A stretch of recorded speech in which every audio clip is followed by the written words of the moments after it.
just make sure this whole thing is streaming and everything. Don't want to have a repeat of fucking one time. There we go. Okay. So, you set out on your long journey, overcoming many obstacles, both above ground and under it. Finally arriving at your destination, the Solarian Observatory. After saving a nightmare horse and returning it to its angelic former state, you defeat Nidaharlo-Telephthalon, the guardian of the sunken gate of the Solarian Observatory, using guile, weapons, and animated animals, courtesy of Solanum. And so now we find ourselves standing on the shore of the lake, looking up at the observatory. It's green and blue glass and white stone, chaotic design towering over you and reaching off into the ceiling beyond. What would you like to do? How long have we been awake? Today, not too long. It's kind of afternoon, or would be if you knew what time it was. You fought the horse in the morning and then came here. So yeah, probably 1, 2 in the afternoon-ish.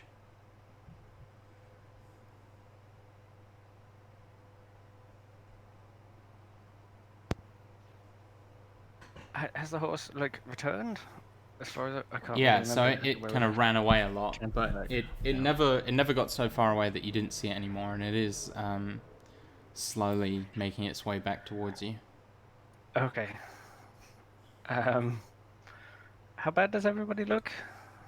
Because I'm in half health. Lucius was not doing too good. No. Plus, just as a reminder, Rob, that you had me do the little poison count thingy, which would be at at start it would be 8 of 10 rounds. I don't know how long it's passed, so. Yeah, so you're definitely, you got 12 seconds left. You definitely have the Oof. Well then. I don't think I told you what it does, though, did I? No, you did not. No. Excellent. This is a fun way to start. Right. Well, do you want to know what the disease does? No, I want to carry on. We have 12 seconds. I was just going to kill 12 seconds of time until it happened. You can tell if you want. I can see you're itching. Yeah. So, you see Lucius's skin starts to look a little strange, and in fact, after that minute, becomes almost entirely translucent. You can see his muscles and blood vessels underneath, and he looks very haunting and strange. He's also kind of slightly slimy to the touch, and you are unable to regain hit points unless you're underwater.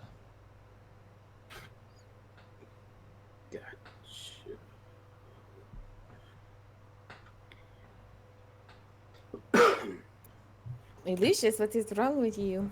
Indra is going to kind of come up and poke your squishy shoulder. I do not know. Perhaps something of that thing in the water. I could feel it in my blood, in my bones. I don't feel so well.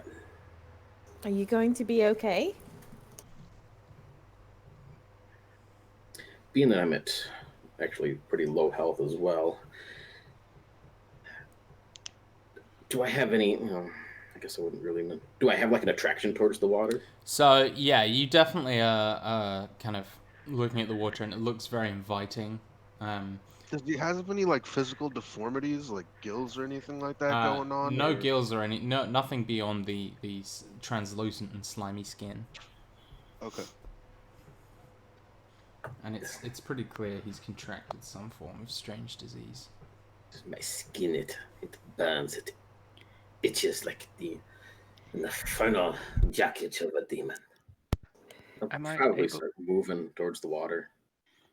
Okay. Am I able to think back?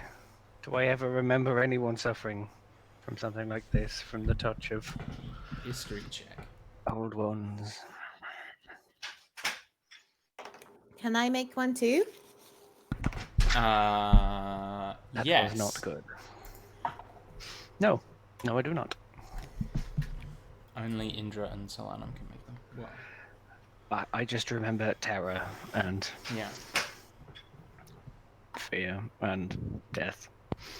This is surprising because Indra got the 17. She happens to be proficient in history, so it's a 19.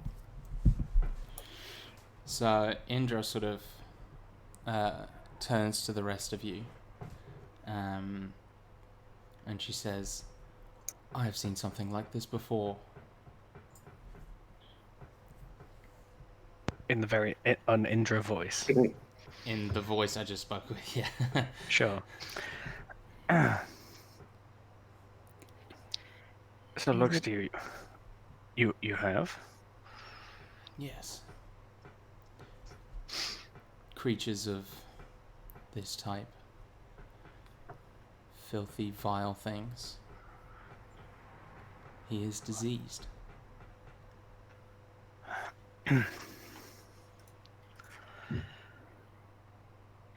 Let me see if I can help with that. You'll hold still 1 second. And I will use 5 points of my lay on hands to cure a disease. So you place your hand on Solanum, and from the spot you place your hand on, his like grey skin slowly solidifies and returns. The sliminess kind of evaporates. Solanum's cured. You mean Lucius? Lucas. Lucius is cured. Yeah. That's what I said, definitely. Suddenly That I've is contracted. amazing. Yes. That is amazing, Ezra. That is very, very good. I'm guided by the ancient wisdom. You see that Solanum had his hand outstretched and there was like a faint green energy moving through, but then you stepped up and possibly did something that looked very similar in effect. What was this that I had in there?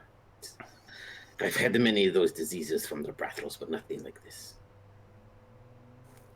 Huh? Oh, I don't know. I had seen it before. I don't think it comes from the brothel though. I think maybe you were in the water for too long and got pruny. Well, yes, sir. Thank you. I guess.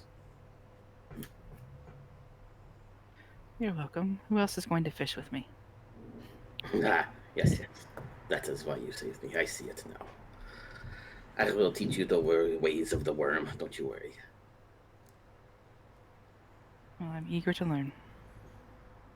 So are you guys camping, just having a short rest or a long rest? Long rest? I mean, how many spells have you got to get back, Andrew? I've used a fair few spells. I could get a bunch of them back on a short rest if we didn't want to long rest in this cave. How long have we been going? In total? Since the last long rest, we did the horse thing and then we did this thing. Yeah, so I imagine you sort of woke up very early because it was on Indra's watch, which was last, so like 6-ish. You woke up then, and it's now like 2-ish, so right, 8 hours. So not a full day yet. I'm not too bad on my spells. I just need my hit points back, so I'm okay with a short. I would be okay with a short rest. I just need to catch my wind. She grins at her pun. I need to get the rest of this slime off of me. Let us take a little time. Very well. Perhaps one day you will have to tell me how you have seen someone else with translucent skin. Hmm? Hmm. It was delicious. Yes, you said you'd seen it before. Mm. And she kind of like rubs her chin and like looks up like she's thinking about it. I'm not entirely sure exactly who. Maybe I had heard it in a story. I have heard lots of stories. Of course. Of course. He says, slightly Alicia's disbelievingly. knows. Alicia's knows lots of stories. I do. That reminds me, Indra. I once knew a man who had this. Perhaps it was me that told you this story. Oh, maybe. I don't remember. I'll have to tell all of you the story sometime, but I need a breather first. Give me a moment. And so, you'll rest, roll your hit dice, recover your spells. The tower looms over you the whole time. Though it's not necessarily a song, but I'll tell you a story of rest so everybody can get an extra 1d6 hit points too. Very nice. Ooh. You know, now that I got my breath back and I got this sliminess off me and I'm washed up a bit, it reminds me of a time me and my friend, we used to call him Johan. He had this bushy blonde beard and this curly blonde hair. Me and him, we went to the brothel this one time. And well, we both contracted a bit of something. I mean, things go here and there, and you know how it goes, right? So you know how it goes. I see. And yes. Well, he got a bit translucent skin just like this. I remember it clearly now that it happened to me. And well, he died. Well, I'm Beautiful glad you story. recovered. Oh yes, nothing can kill me.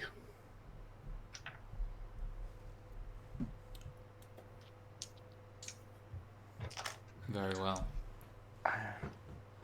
Well, let's hope we don't have to put that to the test. With whatever else nameless abomination is within there. And so as your rest comes to an end, you all stand up. How would you like to approach the tower? It is 30 feet away from you at the center of the lake. The water didn't do anything bad to Lucius whenever he got into it earlier, yes? Yes.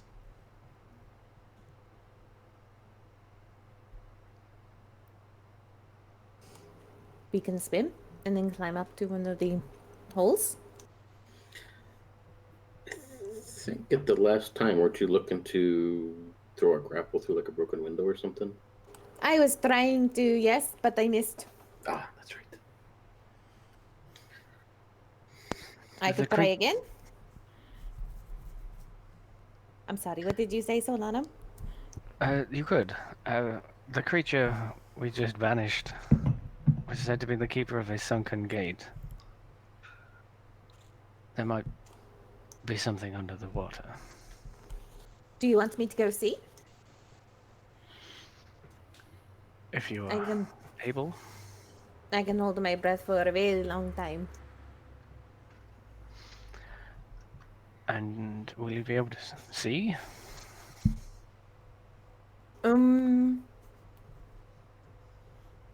She kind of thinks about it for a little bit. No. Not without some kind of light. I'm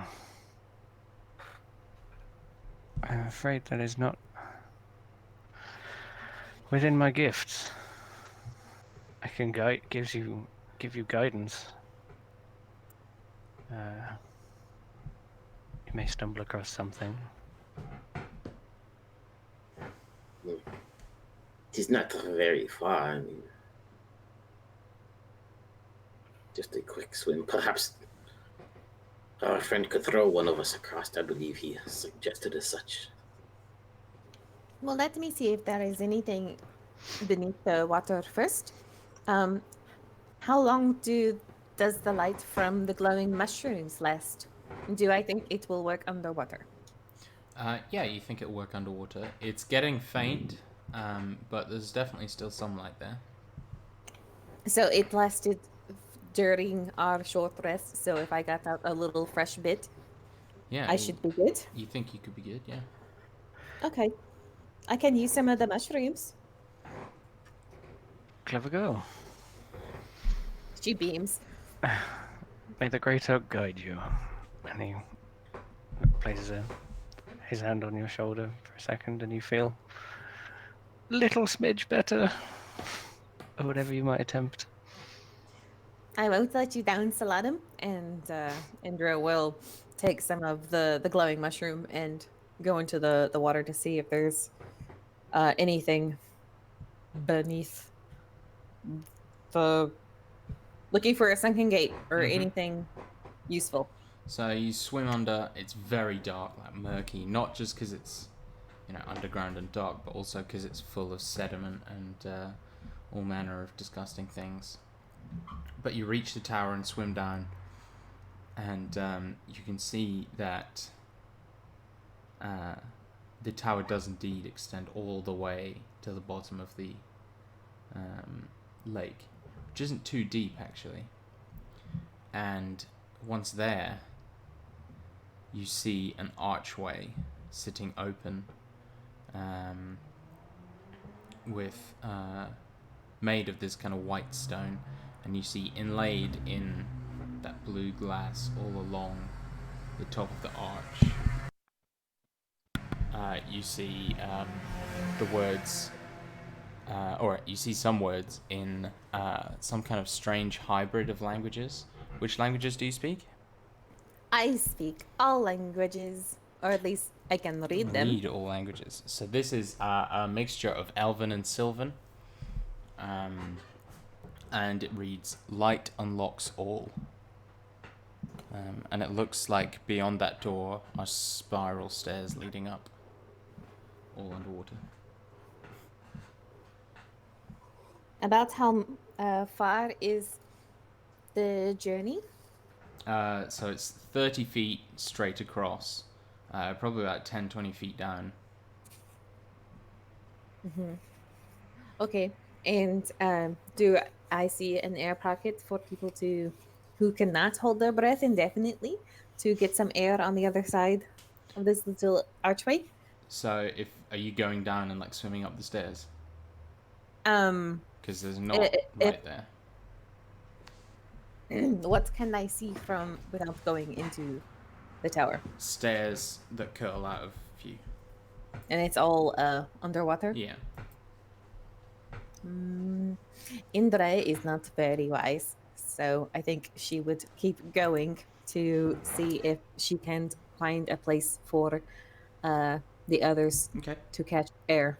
So you swim up the stairs for a little ways, but it only takes you about 20 seconds before you surface just before a kind of rotting, destroyed, mostly wooden door, and you can see what looks like a dark, empty room beyond it. Okay, and it looks relatively clear. Other that relatively clear. Yeah. Okay, then Indra is going to take a big deep breath and go and go back towards the others, counting how long it takes her to get from there to Yeah. So I mean, you don't have to swim all the way underwater. yeah. But yeah, She knows that. She also doesn't need to hold her breath. But Yeah, she's counting she to see likes to do how. Yeah, she's counting to see how long someone who has to breathe. Mhm. It takes less than a minute. Okay, so they should be fine. Yeah. About how much, like, is it in distance? 30 feet. Okay, so Indra, like before she goes under, I'm sorry, this is kind of retroactive. Before she Sorry. goes under, she's gonna tie off a little bit of her rope into like the little chamber, Yeah, sure. and she's going to like bring it back down towards like the archway so that the others can just grab the rope and pull themselves up Cool. towards the air. I like it. And then she's gonna head back to the others and tell them what she sees or what she saw. It is not too far. I think we could all make it.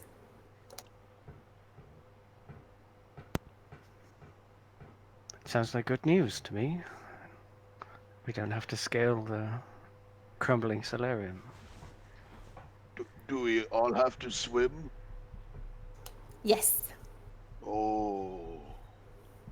You are not afraid of the water, are you? No, not afraid of water, just terrible swimmer. But you're so strong. Very strong. It would appear strength does not matter when trying to swim. You'll see when I try. Well, I have a rope that goes from the archway to where there is air. So all you have to do is find that rope and then you can pull yourself up. Oh, good. Indra is like very proud of herself for thinking of that now. Is that a swim you can make, grandfather? Such a short trip. I think to have come all this way, I should be able to. Stick close. I won't see you fail. You have that ring that nods. should help you some. Indra grins. He nods. A lot, I think. And he gives you like a smile. Considering his situation, he won't be able to hold the rope and all of his things and such. So I'm hoping the ring will do a lot of the work. He's going to turn to Darla, the horse. Mm-hmm. And because I can't resist, go bookie. He is gonna say,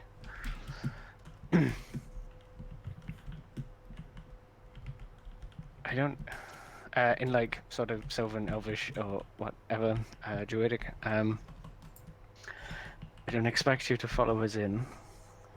But it may be that we need help yet. He sort of steps a little closer to like whisper it into its ear. Some of us might not be coming back. Some of us may. If you could bear the weight of those who survived, they will be bearing enough weight of their own. Take them, and he'll like... It's a clever horse, so he'll like tell it like various directions and landmarks of the entire journey that we've spent underground. Take them to the light, and then fly. I've got to say westward to westward to where they are from. They will have a lot on their mind. I trust you will bear them just as you did the riders of old. Darla sort of gives you like a proud like kind of like nuzzles you with its head. Good girl. And he's going to whatever is like his finest ration that he has. Yeah. Some fruit, apple, or Yeah, the definitely. like, It or will maybe take it with druid gratefully. craft. And it nudging you. I mean, this horse is taller than you at the shoulder. Yeah. So it's like, you stumble slightly, I imagine. Yes, definitely. If not, almost fall over. Mhm. He's going to like leave it some gifts, a tribute, Yeah. and It then will he's going to enjoy like run his hand down the center between the eyes to the muzzle, and then give it kind of like a sad smile, and turn, and then try. Into Indra. Okay. And she's kind of like looking very like seriously at you and says, You should not say goodbye like you are not coming back.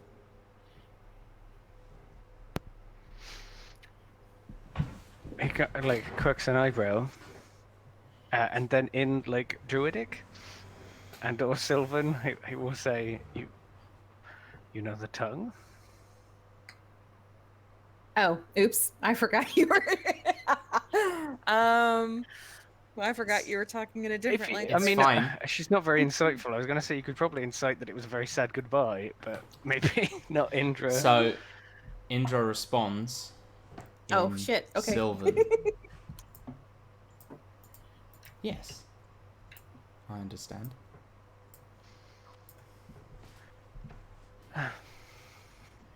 He like looks you in the eyes and goes, "I may not have that much longer. If you wish to reveal your purposes, I think we walk towards an end." Indra sort of gives you a very small smile. I'm sure all the answers we seek will reveal themselves to us soon enough.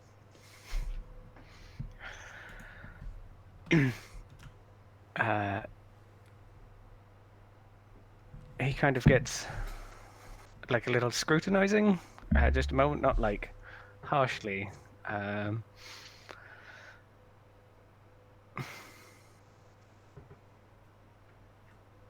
Answers yes. I'm hoping for the right ones to see that this world can continue better than it was. Indra, Solanum is talking to you in a language you don't understand.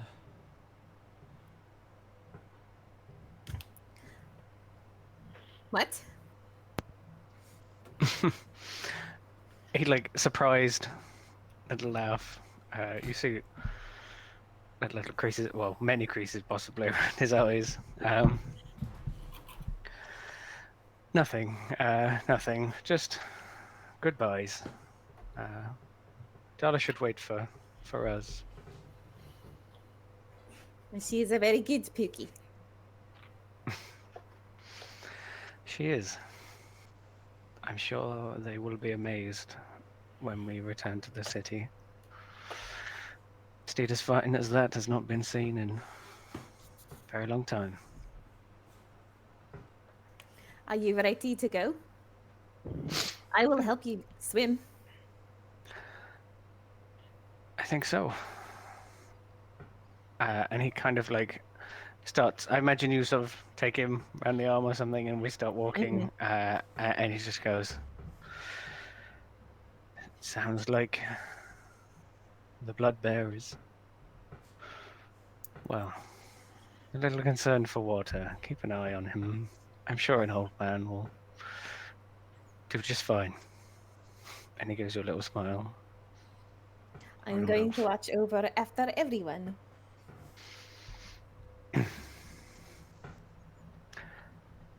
That fit makes me feel much better. And so you all swim across, some of you taking longer than others, some of you requiring a little aid. I just want to say that possibly Indra notices that as he kind of is fully submerged into the water, there is like a little glow from around his neck, from a little necklace you might not really have noticed before, and he doesn't seem to have any trouble breathing, even while underwater. You might notice it particularly because you're not either. Well, I don't know. Let me see. Oh, I thought you were close. Yeah, Cool. I was just making sure because her passive perception is 9. So yes, she totally notices it, and she kind of tilts her head and sees that you are breathing or not breathing just fine underwater, and she kind of taps her nose and then goes to swim next to someone else who does not help. I'm not saying he's the strongest swimmer. He just can take his time. A little Yeah. gift from the past. But also the ring helps. So And you all make it to the tower eventually. Og is struggling, but is able to get there with maybe some assistance, maybe just pure brute strength. And you find the rope that Indra has tied off for you. You all begin making your way down. And so, when you surface inside the tower, you're presented with this rotten door in the dark room beyond. It smells kind of old and moldy in here, like a place that's been submerged in water for a very long time. But there's enough air down here. There's another, above this door, there is another inscription. And Indra and anyone who can read Sylvan or Elvish can make out the words, the rising sun. in addition to light unlocks all. So the light unlocks all was the door to the The archway. The archway. Yeah, the archway inside. This is the door to this next room at the top of the stairs. And what does it say? The rising sun. Does anybody say this? Yes, I will. He will lift his staff and point to the slightly obscured words, perhaps, in the gloomy corridor. That is the old tongue. The rising sun is inscribed here.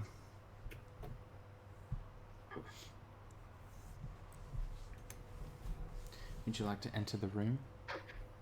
Would you like to do anything before you enter the room? Didn't Lucius have a reaction to that, or? No, he can just see he's thinking about it, but Sure. no, nothing immediate. Okay.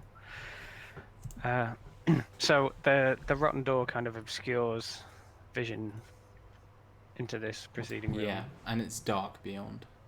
Okay.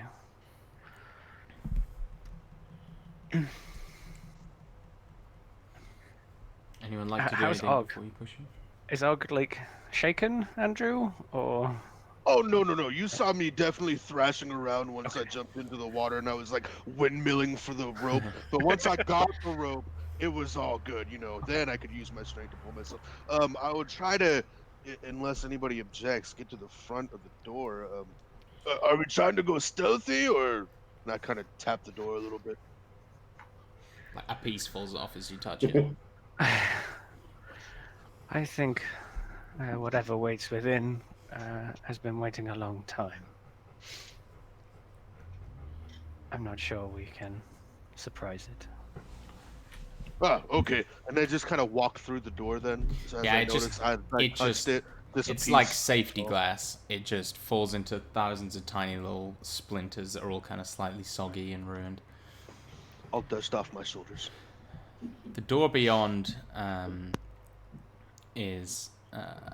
the room beyond is pitch dark, and even those of you with dark vision,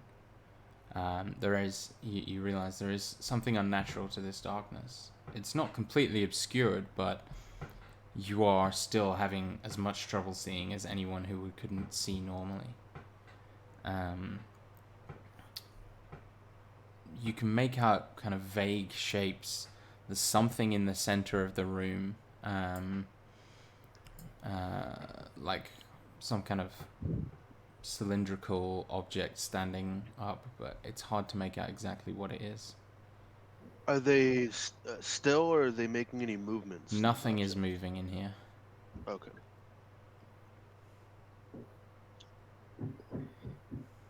Is the chamber like partially underwater? Or is there water on the floor? No, Or is it's it pretty dry? It's dry. It's completely dry, and it doesn't look, from what you can see, it doesn't look like this place has ever been submerged.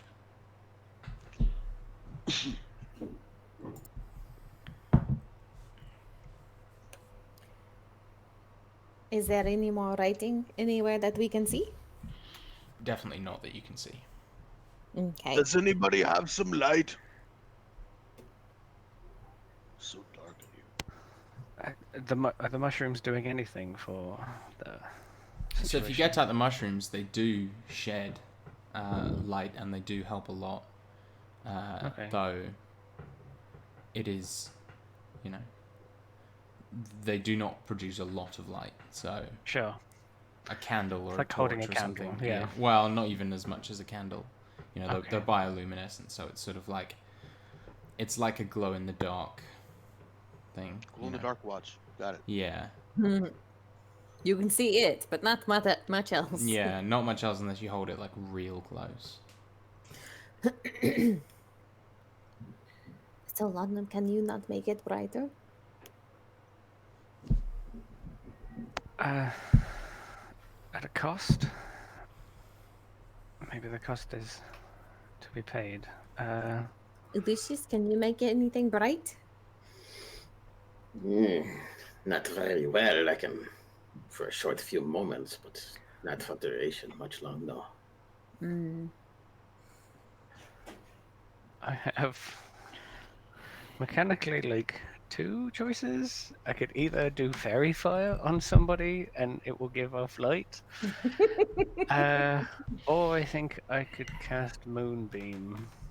I have That's gonna dancing be light, you. but Well, sure. dancing light is Yeah, It's a that's light last spell. for a minute. It's a cantrip, so you can just keep casting it over and over. Oh, okay. I mean, if that helps, Yeah, what you is can it? just 20 foot, 10 foot radius, 20 foot. So, yeah. Yeah. So yeah, Aloysius kind of I sends was up hoping these. somebody took a light cantrip of some kind. So Lucius sends up these 4 lights to bob around the room, and they immediately like illuminate everything, and the sort of dark malaise that was hanging over the place is gone. You see that this shape in the center of the room is in fact some kind of altar made of this pale kind of almost like sandstone looking stuff. It's a perfect cylinder, and there's a stone basin, kind of like a big salad bowl, sitting atop it, with like this kind of oily liquid inside.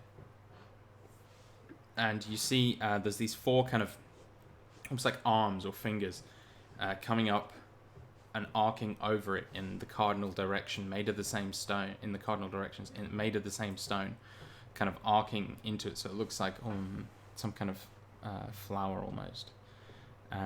Around the room, you can see that there are like a few small kind of reliefs and pieces of art depicting, you know, various scenes of harmony and like meetings of the races and this sort of unifying light theme. Once shrouded in darkness, now kind of illuminated again.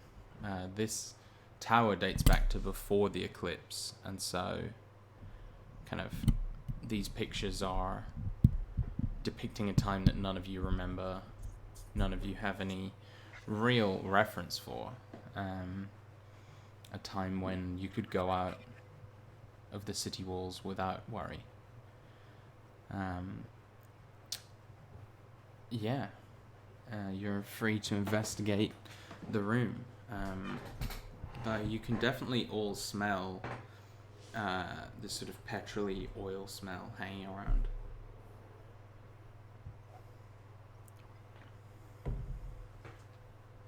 Is there any And- writing accompanying any of these reliefs? No, none specifically.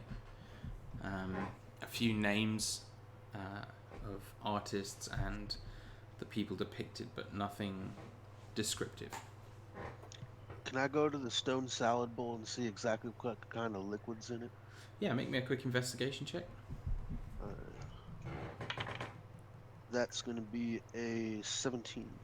Yeah, so you've used and seen oil lamps before. This is just pretty much lamp oil. Though you also, as you kind of lean down to have a look, you see that each of the stone fingers, underneath, like on the underside of them, are 2 small holes on each, that are kind of facing the bottom of the bowl. Hey, come over here. This looks interesting. And I'll beacon someone over. Are they actually like carved like fingers, like they have No, fingernails? so and stuff? fingers was a way of describing them. They are sort of very elegant stone. Just they're not Arcs. depicting anything. They're just kind of architectural looking. Sure. Indra is going to go around all of the reliefs just to look at the pictures. Yeah. So you Does see, anybody have some fire? I believe this is lamp oil, so you can stop casting dancing lights if you just light this.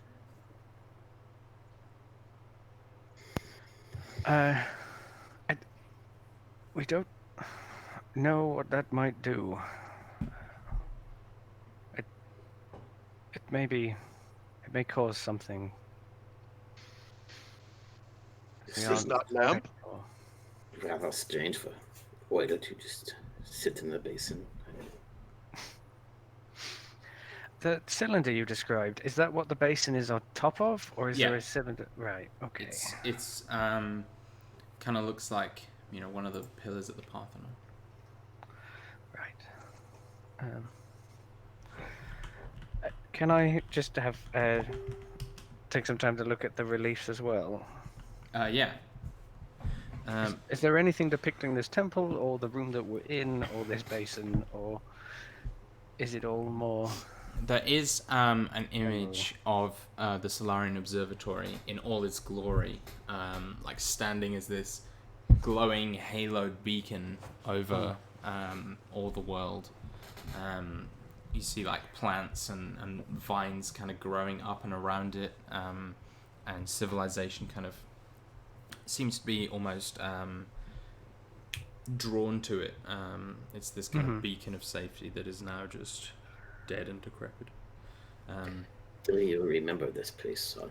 Was this around when you were just a wee lad? I was alive about 50 years before the fall. Was this thing Yeah, around? you've you definitely, if you hadn't seen it, you've heard of it. It's Okay. it's very much like was this beacon of hope, and when it fell, that was sort of the turning point of the war on the eclipse, where everyone just lost hope. And you mentioned just because it's been a little while. The Coatls like protected things like this, Yeah, or that lived was here. that was or- their duty, is protecting places of importance to the light. Yeah. And this was pretty much the pinnacle of that. One could see Coatls and angels riding their Pegasus, like flying around and defending this place, but it fell. Was this the only one, or was there like a chain of them, or This is the main one. the main one? Okay. Like this is the one that is sort of at the center of the world, as it were. Okay. Have I heard anything like maybe in song or poetry or something like that that has any reference to this type of thing? Yeah, definitely. Make me a history check with advantage.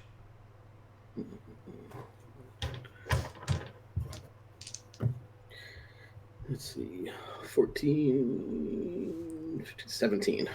So yeah, you've heard lots of songs about, this tower that it's sort of the same information. This tower that was the thing that defended all of humanity, the thing that kept us moving forward, kept the world bright, kept the darkness at bay.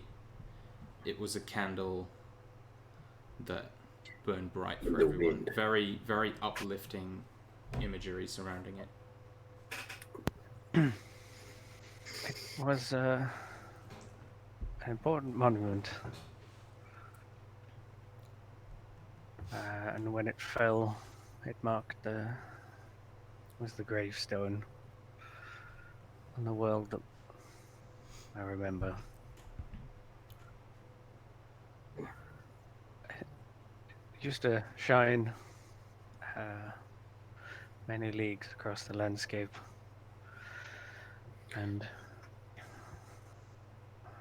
the celestial warriors that the creatures like Darla would bore aloft in the sky, and the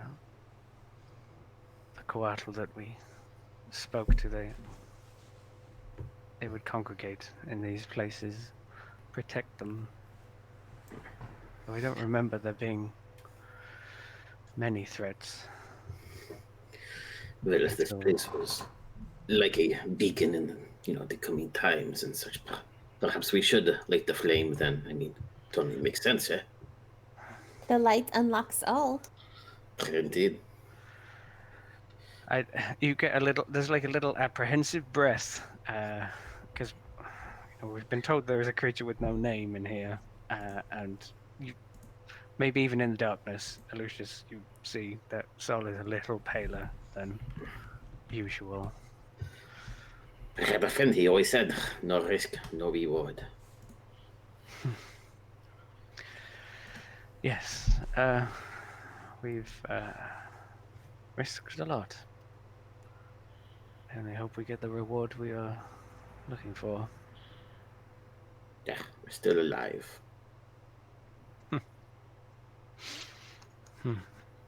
He like rubs his shoulder on his armless but kind of armed side, because I think I still have a day until it grows back properly, but Yeah. he hasn't really told anyone. I'm sure you've probably seen him like rubbing it, like trying to take like furtive glances or something. There's a little twinge.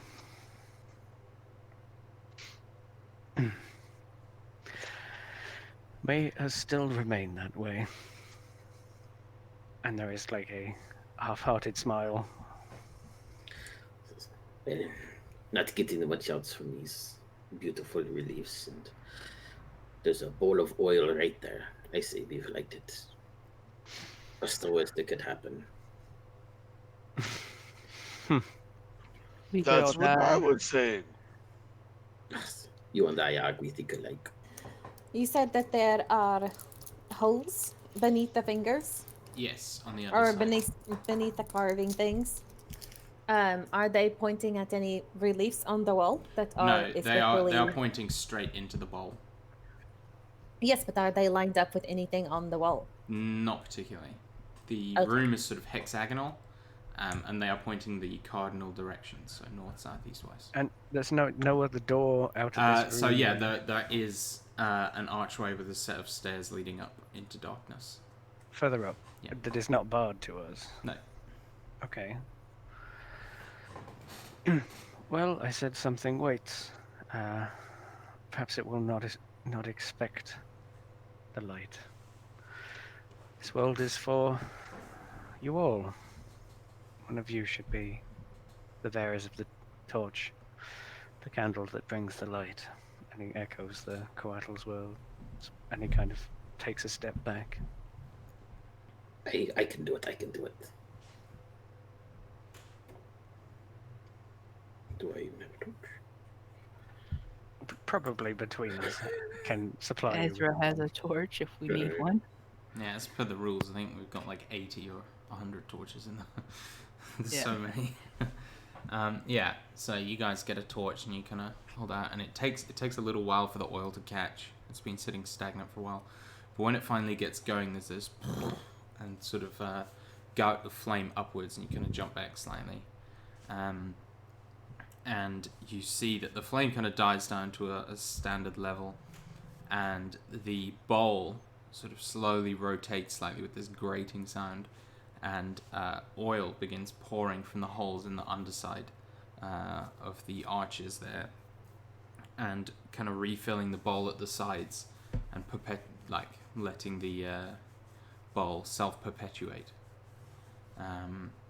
As the flame kind of illuminates the room, everything comes into a much clearer focus, and you feel, or you kind of see that the room begins to kind of sparkle like blue and green a little bit, and sort of confusing, and you look up and you see that in the ceiling above you, presumably the floor of the room above,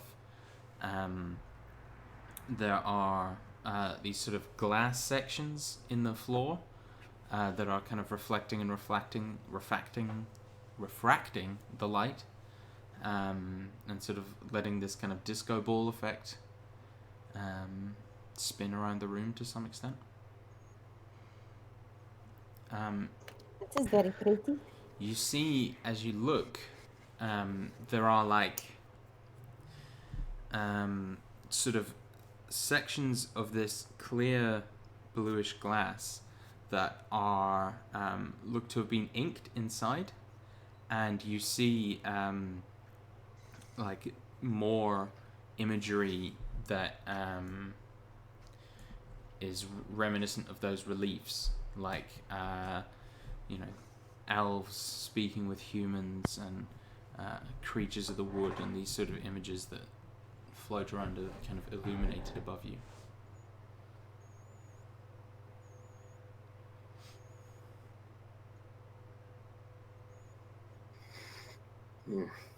See there. I told you it'd be okay. You said there were floor sections, right? So they go through all the way to the next floor? At the glass? Yeah, so the glass is in the ceiling above you, and they go all the way through to the next floor, yeah. Right. Though Because you he's can't on really edge and has incredible perception, Yeah. passively with a 23, and I can roll. He just looks, and he sees the reliefs, and then tries to look past them. Is there any movement? Is there any shifting of shadowy creatures above? As you're actively looking, I will ask for a perception check. Sure. Indra is just going, ooh, pretty. Non-natural 20. So you pair up, and you can't really make out anything in particular. There's no real movement or anything like that, though the room beyond still looks dark. You're confident there's nothing in the room above you alive. Dead. He relaxes a little bit, and well, let us see our good works, how far the light has spread. And so, do you take the stairs up? He beckons to it and waits for someone else to take Yeah. it first. Well, That is the only way out, right? The stairs? Yeah. Okay. Indra will go. So you head up the stairs. It's a little while, probably a good 30 seconds of stair climbing, before you come out into the next room, the same size. Are we directly above the room below? You are, and these rooms are basically the width of the tower, or the same diameter. So you get the impression that this is like this is it sort of thing. The light from below is kind of illuminating these images and making them dance in full projection on the ceiling and the walls. And as you look closely now, what was sort of unclear as people meeting, you see some new images.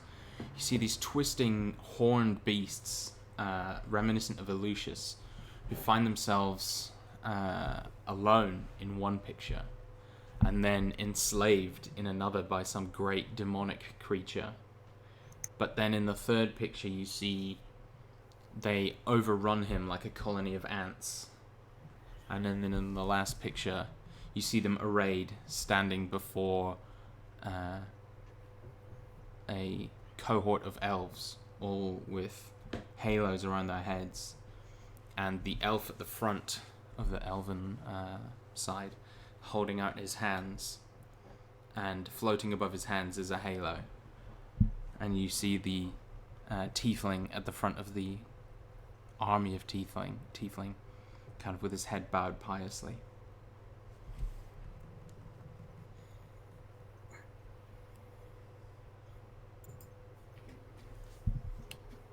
Yeah, Indra will just be like standing there with her head cocked to the side like a confused puppy as like the others come up, like staring at the reliefs. What else is in the room that she is not paying attention to? Yeah. You see that there are two more of these strange lamps kind of sitting in the center of the room, one on the left side, one on the right side. And you see kind of at the corners at the top of the room are these kind of small round sections of glass that are reflective, like mirrors. And you see that there is no ceiling to this room, but a spiral staircase that goes up and up and up until it ends in, a ceiling, but much, much higher up.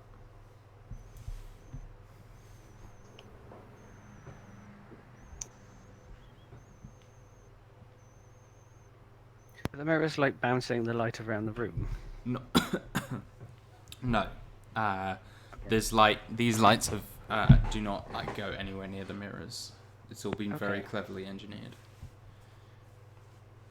I look into a mirror. The mirrors are a good 50 feet off the floor. Oh, they're just hanging there. Yeah, they are on the wall, right at the top of the room. Okay. Do they look like the thing that we got from the tree?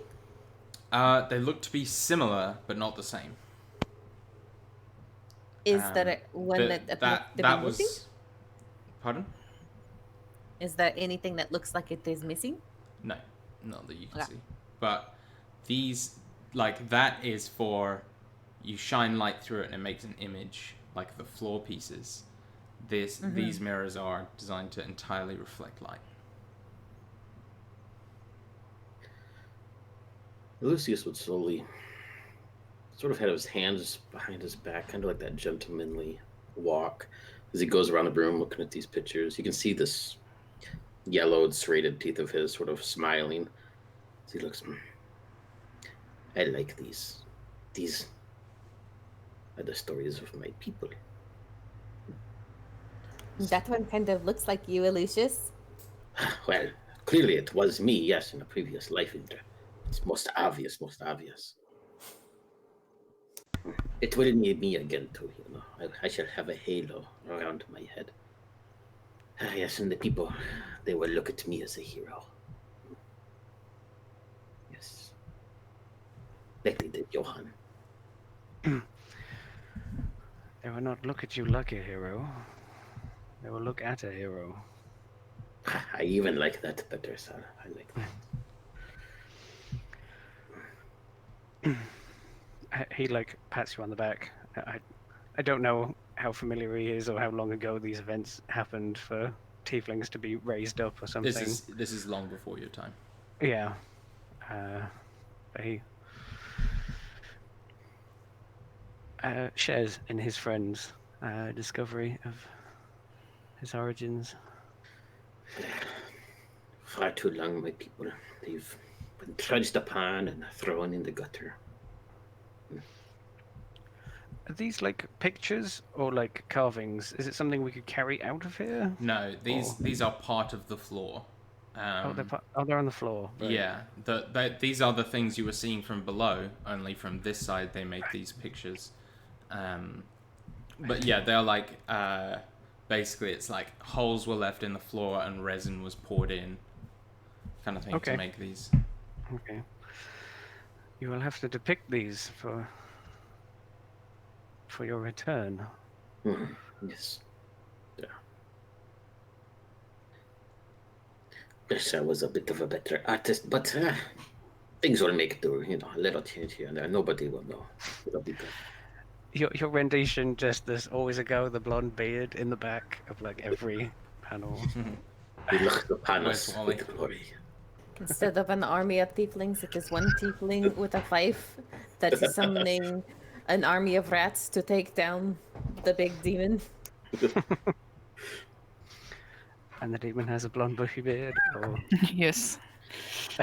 He was my friend. Well, that's a good point. Should we light the lamps down here? We need to get more light up to the top. And she like kind of points at those mirrors. he stretches out his arm. Light them all. The world see again. And so, this time as you light them, the two bowls turn and the oil begins to fill itself again. This time, though, there is a difference. These two lamps kind of send almost columns of light reflected and condensed by the series of mirrors around the room to create these two huge columns of light that burst up towards the ceiling ahead, and then through mirrors and holes in the floor above, the light continues on.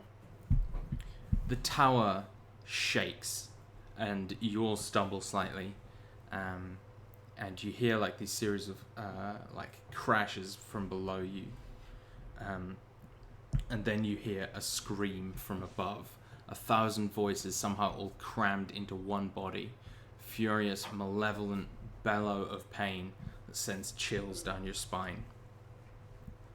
The tower then tilts. The room you're standing in slowly begins to rotate, and as it does, the floor twists and shapes the light like a kaleidoscope. And you can see from these windows that are now revealed in the wall as they sort of turn to face outwards again, these strange kind of stone appendages, much like the fingers, are reaching out from the tower and arcing down into the floor, like legs to kind of steady it. And the tower this whole time sort of been like the Leaning Tower of Pisa. It's slowly straightening itself up and correcting. The Solarian Observatory recognizes the light and is beginning to breathe again.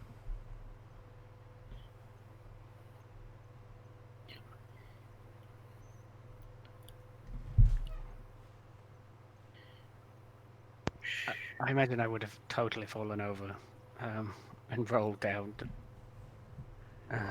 whichever side it tilted. Andrew would rush to your aid.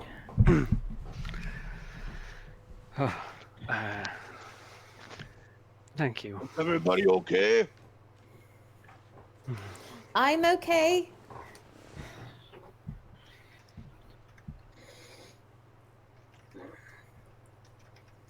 Okay, we got one person good. This isn't looking good. I'm fine. Yes, Og. Okay. Excellent. And I imagine he's like closer to one. There's windows on the side, I presume, so I can see Yeah. like one of these large feet thing that arcs out and starts to right itself. You said these things floated, or did they stand high above the terrain when they're on the surface? This tower. Yes, the solarium. The tower stood like its foundations deep, but it stood in line with the earth. It didn't float.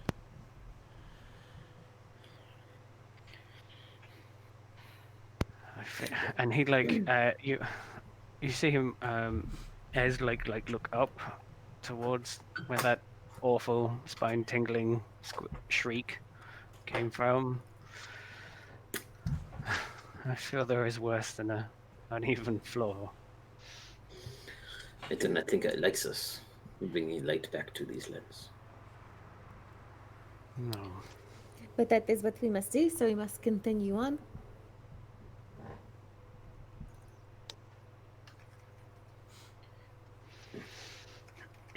Indeed. And so as you all get ready to move on, you see the stairs in this room. It's not a door out to spiral stairs. The spiral stairs actually go up the inside of the wall in this room. but then eventually end in a kind of, they end flush with the floor below, or the floor above, the ceiling above, and you can't see beyond that until you get closer.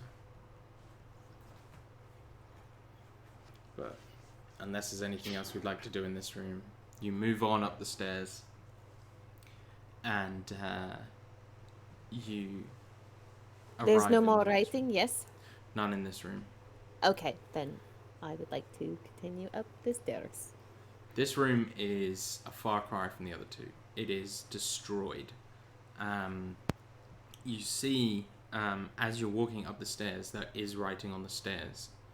Like one word on each step of the last 4 steps. The first says the second room, the third says of, and the last one did say something else, but has been slashed and scratched at and kind of written over it in this very dark red brown ink, is the infernal word for shadows.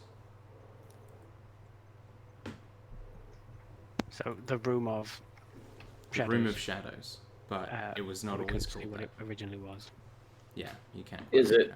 Was it Can- like carved into this step, or The original words were, but the word shadows has been written on in blood, it seems.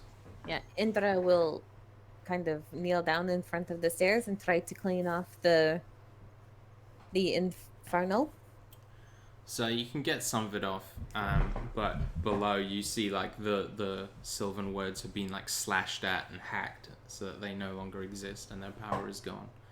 So there's no way you can really read what it once said. Like physically the stair has been attacked. And there's like no remain where we could do like a rubbing? rubbing. Yeah. Intelligent. No, like it's all It's mostly gouges. yeah.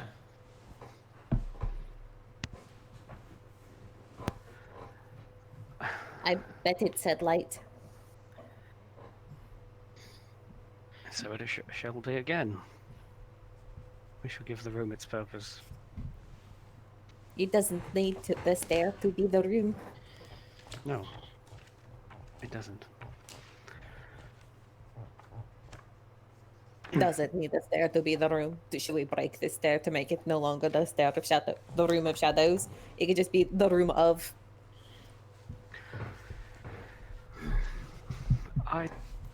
I can I put think our own banishing the word there. shadows above would perhaps do more for its purpose. I can put another word there if we want. Just clean this one up and I'll put another one. The room of awesome. Maybe where we could write light again. The room of nothing bad ever happens here. I like your optimism.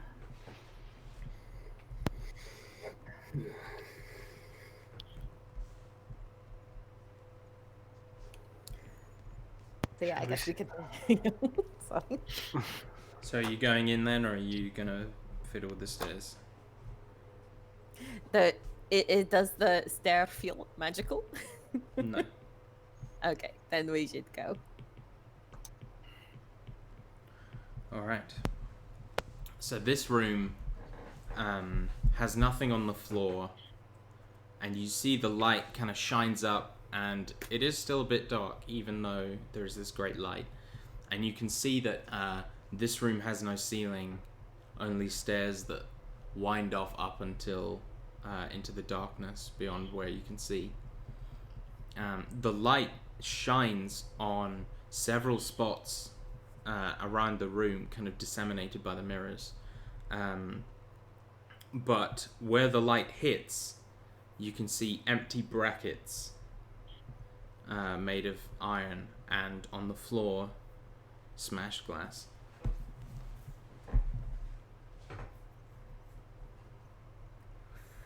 I would like everyone to make me a perception check, please. Indra is good at those. Have I ever told you guys how good Indra is at perception checks? That is a natural one. Ooh, I That's- got that's real 24. good. I got I the got 20. to 6. 15. What did you get, Morgan? 20. Okay. All, or the only one to succeed then is Solanum. Oh, Christ. You are looking around this room and your eyes kind of wander and you see in a corner like a shimmer of what looks like heat. And then you see like a couple more.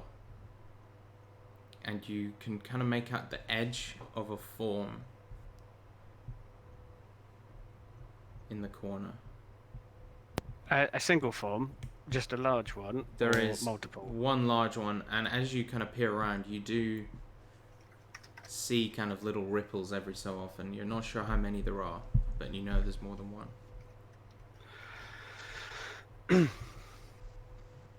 Be on your guard. Our foes are upon us. And he's going to shout out in the direction of the larger form.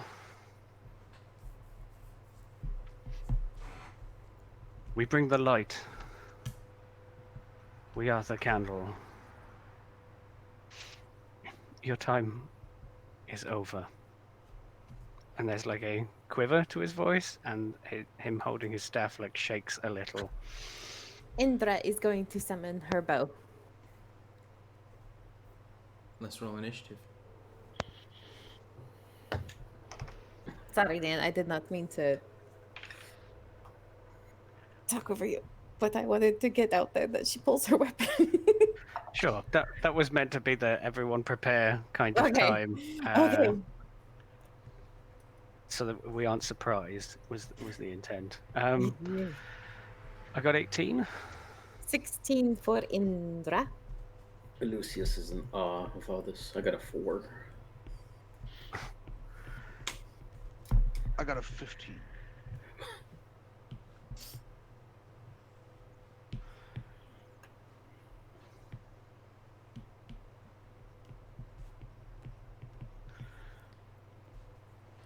Nice. Solana, you're up first.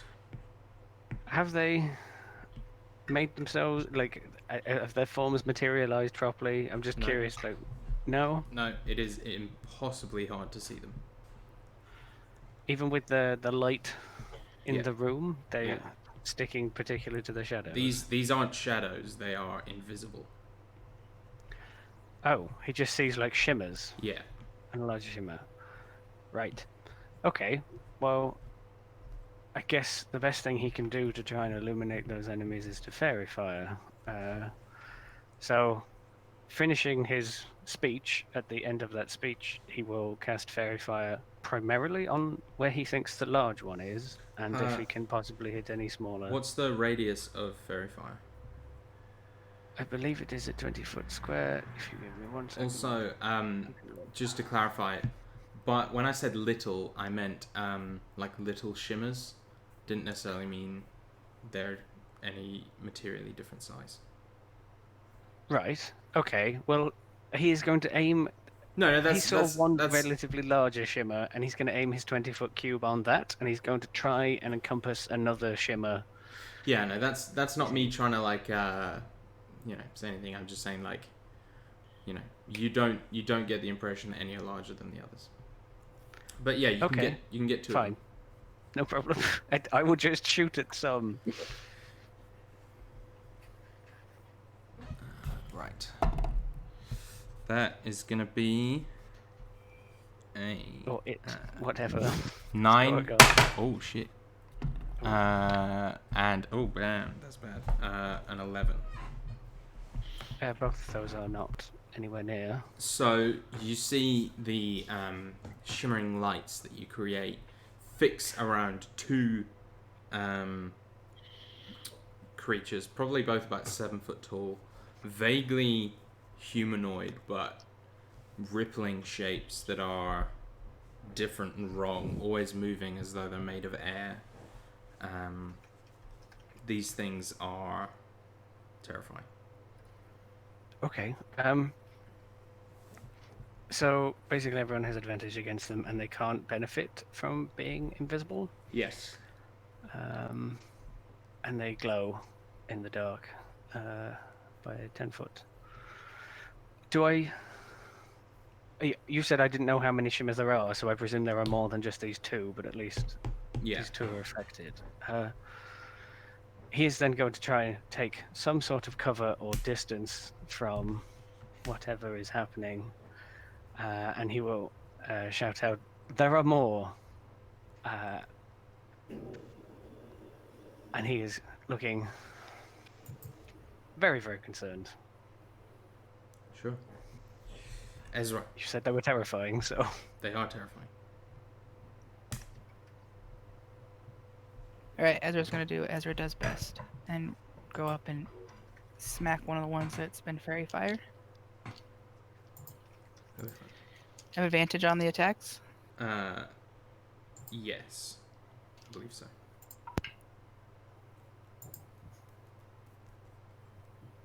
The first one is going to be a 19 to hit.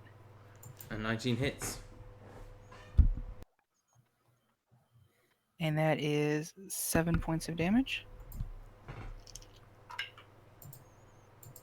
My second one is a 26 to hit Hits. for 6 points of damage. 6 points. Very well. Are these magical attacks? They are not. Good. Do I notice that they are... Yeah.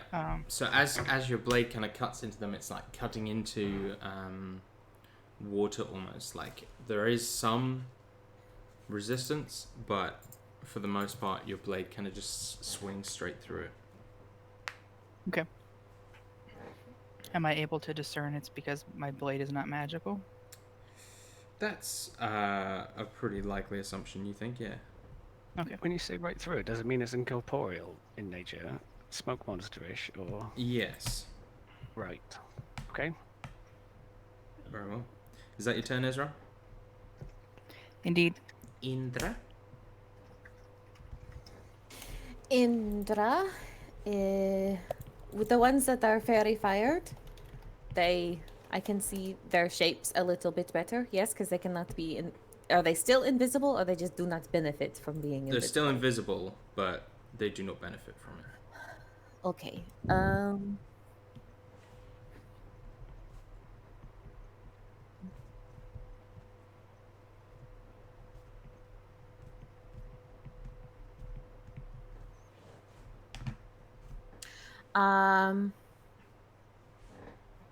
Yes. Okay. Indra is just going to shoot with advantage at the one that is in front of Ezra. That will be a... Sorry, my PDF likes to lag. A 16 to hit. Hits. Okay, that is a 11 points of piercing damage. It is magical. Mm-hmm. And a kraken. So that will be 2d8 instead of 1d8. Ooh, max damage. That is 16 plus 6, 21. 21. Very nice.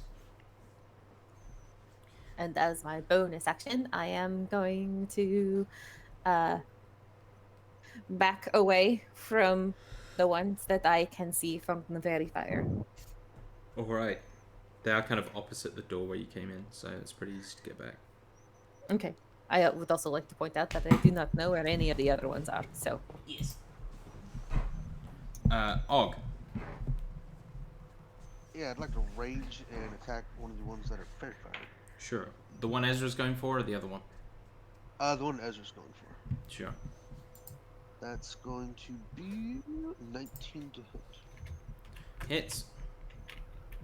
Alright. And that's going to be a 11 points of damage. 11 points. And that is magical, correct? Dwarven Thrower. I'm assuming Yes. you're using. Yes. And I'm going to attack again. That's going to be a 16 hit on that one. 16 hits. Alright. And that is going to be 10 points damage. 10 points. Alright. It is now the turn of these things. So the first one is going to strike once at Og and once at Ezra. Og does an 8 hit. No. Ezra does a 25 hit. Yes. Thought it is. Oh, that's good damage. Ezra, you take 14 bludgeoning damage as you just feel yourself being struck. You feel your mouth and eyes and ears and nose being like filled momentarily with this air that isn't quite your own and isn't quite right, and it sort of bashes you back. It's not a spell, is it? It is not. It is an attack. Okay. This thing is punching you. The other one is then going to go kind of turn around and go twice for Og. 21 to hit and a 21 to hit. Yeah. That is going to be 11 damage on the first one, half to 5, and 8 damage on the second one, half to 4. So 9 total. Alright. The third one of these creatures is going to sweep up towards Elucius and take 2 attacks on him. 24 to hit and 16 to hit. Both. Elucius, you take 8 points from the first one and 14 points from the second one. 22 total. 22. Yeah. And now it is your go.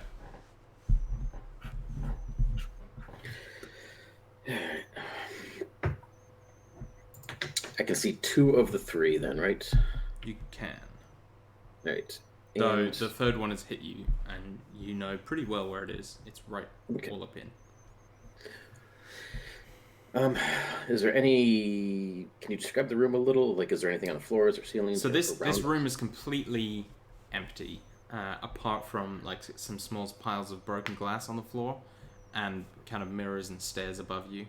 There is a staircase, kind of off to your left, kind of to the left of the door that you came in, which spirals up into darkness above you. Okay. In that case, you see he digs into this sort of musty little pockets that he has, and he pulls out, looks like it's small pieces of fur and bone and dried up like jerky. And I'll turn towards where I think this thing is beside me. Yeah, give it a small little puff, and I will do. I have 1 fairy fire, so I'll do that on this thing. Very well. That is a natural 2 on its dex save. So Sweet. you see Elucia's slightly different kind of manifestation of fairy fire just and encase this creature's form, and you can see it kind of towering above you.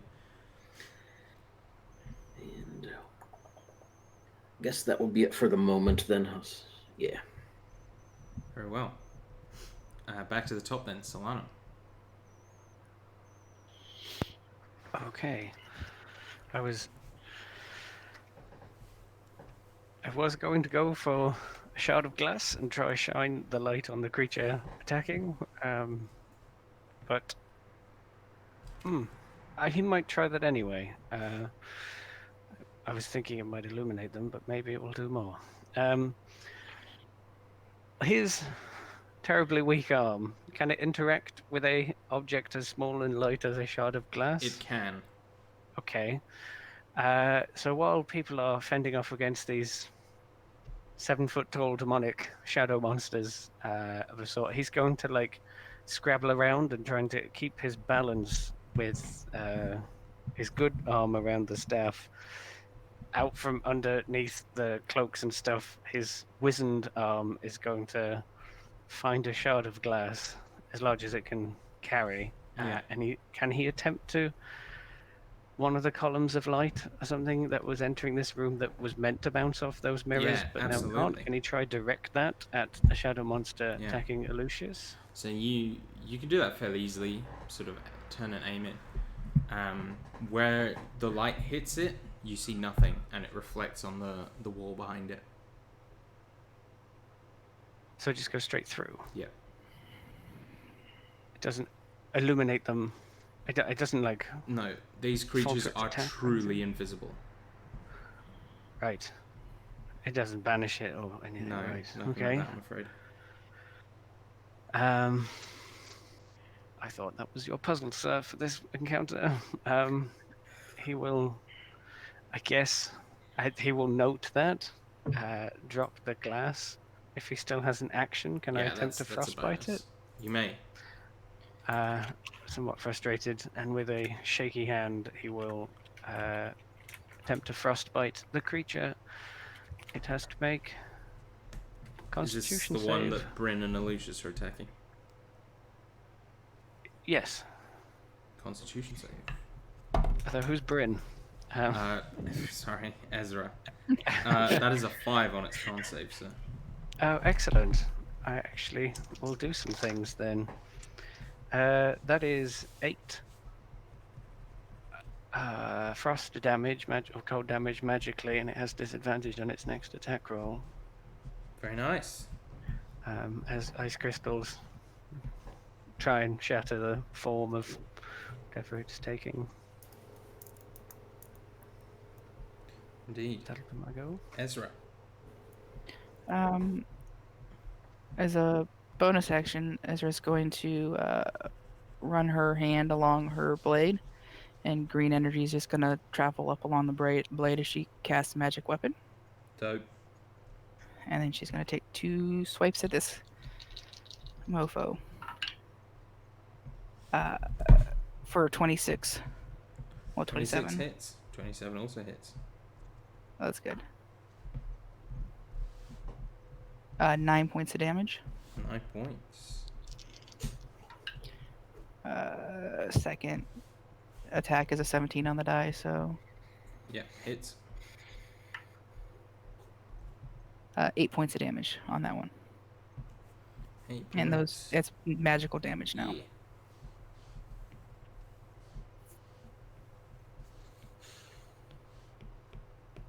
And that is her go. All right. Indra. How far away is the one that is attacking Lucius, and the one that has not been frostbitten? So the one attacking Lucius is From me, I should say. yeah. So one attacking Lucius is right next to you, probably 10 feet. The one attacking Like, could I get two of them with 30 feet of movement? yeah. Okay, so Indra watches Solanum cast Frostbite, and she's going to go, oof, I can do something like that too. And she's going to cast Armor of Agathis on herself. Nice.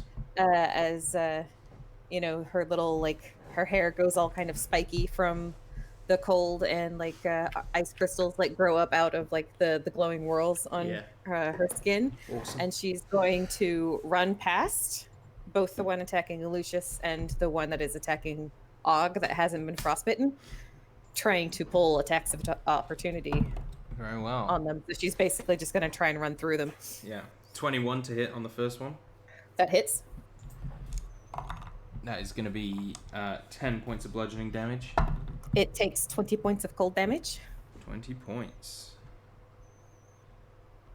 As it kind of sweeps down with its shadowy hand, and Yeah. one of the ice crystals just grows larger, all Iceman style, and just kind Perfect. of pierces its form, and she continues to run towards the one fighting Og.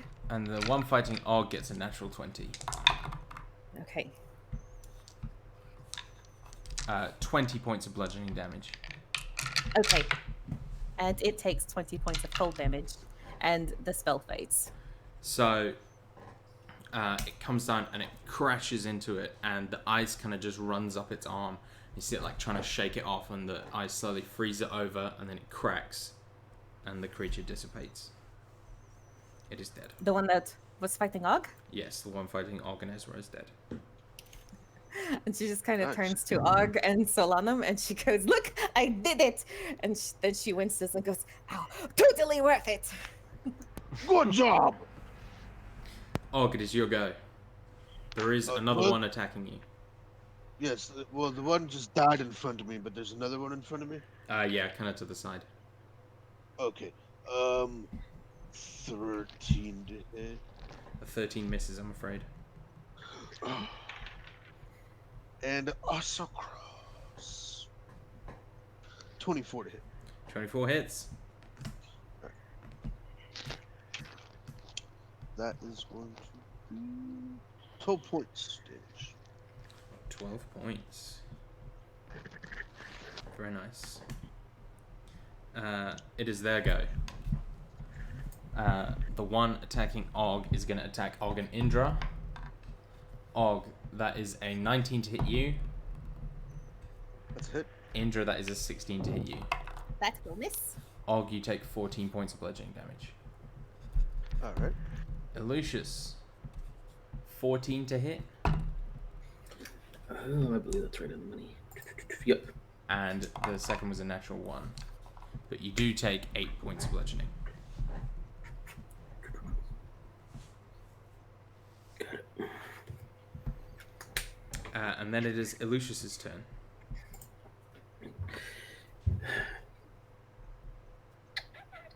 Take a grunt from this pain as I take another step back and look up at this towering thing before me.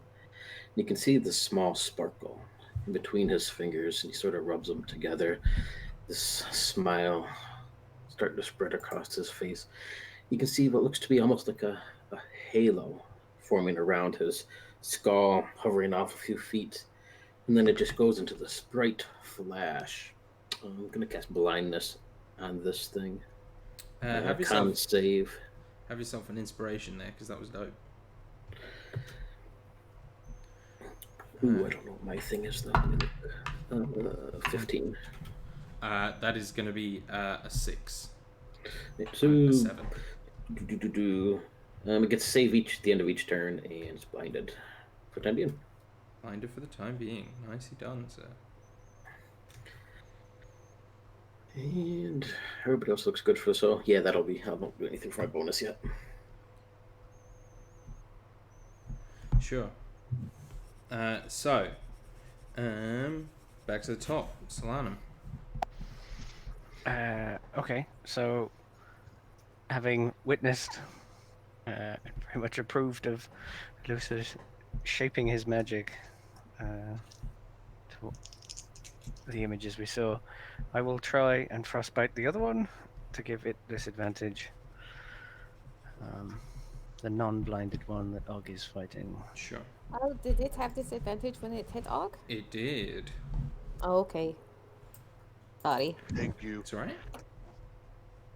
I didn't say, so it's worth checking, definitely. So con save, sir. Can't save, of course.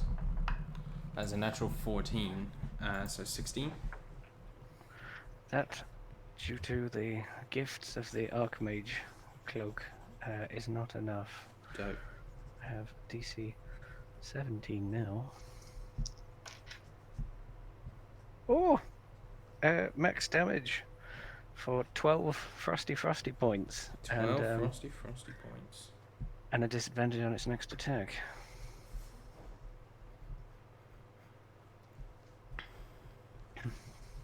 And he'll shout out to Indra, "Does seem that they don't like the ice."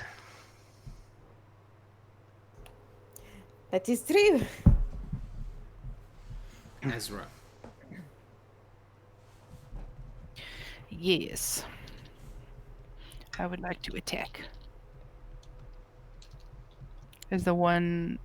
There's one fighting Og, right? Yeah. Alright, It and he's is- very far. Yeah, they're all fairy fired. Okay.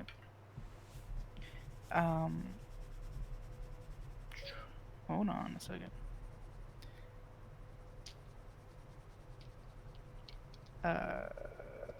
22 to hit. 22 hits. 8 points of damage. Very nice. And my second hit is a 16. 16 hits. And that is 9 points of damage. You guys just like smashing into these things, and they're definitely not looking good. The movement seems slower, and though they are still invisible, you've managed to overcome the main difficulty of fighting them, or taking them to task because of it. Indra.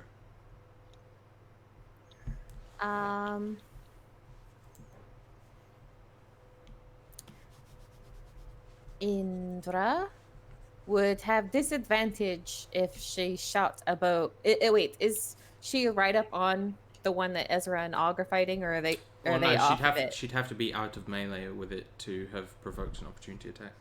Well, that one died. Oh, true. So the one that is left, is it? No, I within wouldn't. I melee wouldn't with say her? you're right up in melee with it. Okay, so I can back away and shoot it with my bow. Yeah. Okay, and it is very fired. So Indra is going to take a few steps and get a 28 to hit. 28 hits. Because as Andrew would say, oh, so close. And that is 8 points of damage. 8 points. And the second shot is going to be 27 points. So close. That is going to be 10 points of piercing damage. 10 points of piercing. As she's flavoring her arrows now to like crackle with ice and snow, even though mechanically it's not doing more. She is. Sorry, could you give me There's, that like, damage little- again quickly? I'm sorry? Could you give me the damage again quickly? Sorry. That would be 10 and 6. No, 8. 10 and 8. Very nice. Thank you.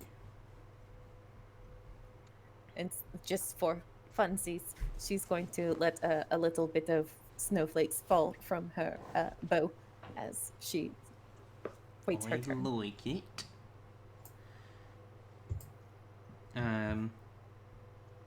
And after that, it is Og's turn.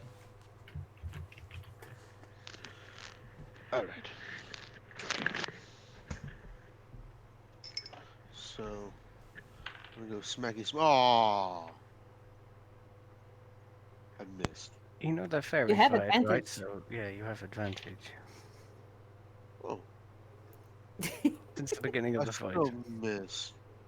That is sad. Wow. And then, oh man, rolled my highest one is a 14. Both attacks No. with advantage. 14 is the AC. Oh, So you hit. nice. For 12 points of damage. 12 points. Alright. This thing is going to strike you back twice. Natural 1 and natural 4, so that's 2 misses. Whew. I Lucius, the shared one. my luck with Yeah. Lucius, the one attacking you is going to kind of spin around you and get one attack on you and one attack on Solana. With disadvantage because Yep. it is blinded. Yeah. So that's a natural 2 on that one. On Solanum, that's a natural 19 or a natural 9. So does a 14 hit you, Solanum? Or It does 15 not. hit you? Sorry. It does not. It normally would, but again, due to the Archmage's cloak, I have 18 AC. Then this one is stumbling around blindly, swinging wildly, but unable to hit. It gets a con save for the end of its turn. Oh, yes. That is going to be a 19. That'll be good. And it is your turn again, sir. Well, that sucks.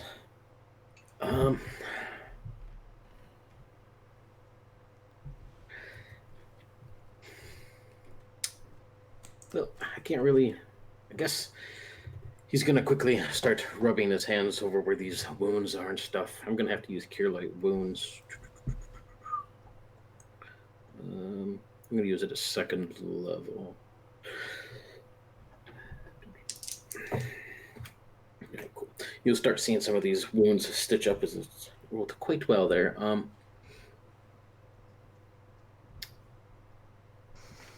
Yeah, I can't do anything else at the moment, so that's be it. I'll just cure wounds myself. Sure. Solanum. This shadowy creature that is incredibly close to me, I will aim at that one. So can't save. 10. Nope.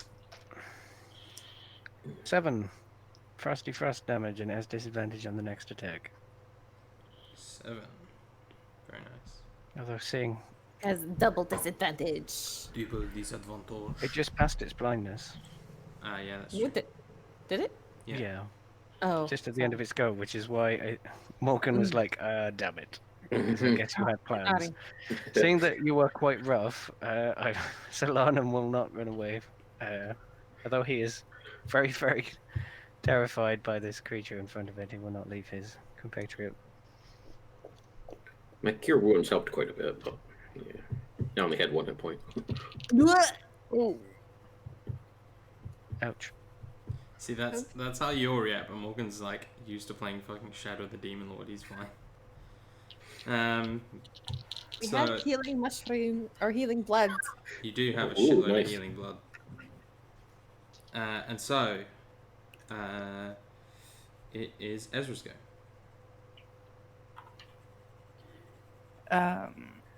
Yeah. Yeah, first one's a hit. 18 on the die. It's for like 26. Ooh. Hell yeah. 12 points of damage. 12 points. That's a Kraken. Damn, son. How is he looking? He is not looking fantastic. I mean, he's not looking at all because he's invisible, but He gives you the impression that he is in smite range. Is that what you In wanted my to hear? room? Oh. You knew what I was thinking. Of course I did. it's a very specific expression that paladins are these- trained to see it. It's Yeah, like we that are. meme that's like you're speaking awful loud for someone in crusading distance or whatever. Are they what am I going to say? Are they a fiend or undead? They are not. Damn it. Let's just drop a first level in there. Cheeky.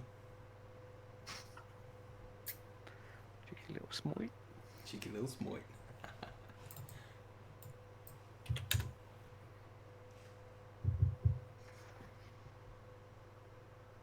41 points of damage. Yeah, so you just what does it look like as you obliterate this invisible creature? Imagine my sword is just kind of like glowing green, and I just take one slice down and then just another slice, like swinging back up, and just find that vital spot and just like kind of like explosion of like green Ye- light. Yeah, you find like the anchor point that keeps it all together and just dissipate it. Indra, follow that. There is only one left, and it is fighting Solanum and Lucius. Only one left that you can see. That is going to be a Kraken. And I'll go ahead and roll the other one. A 27. So the critical hit will be 19 points of damage. 19 And points. the other is going to be 19 points of damage. 1914. 1914. Damn, son. It is still up? Yeah.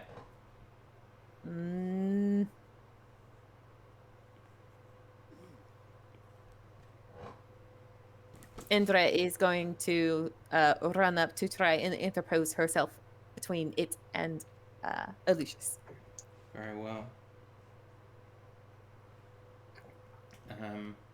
And so it is now Og's go.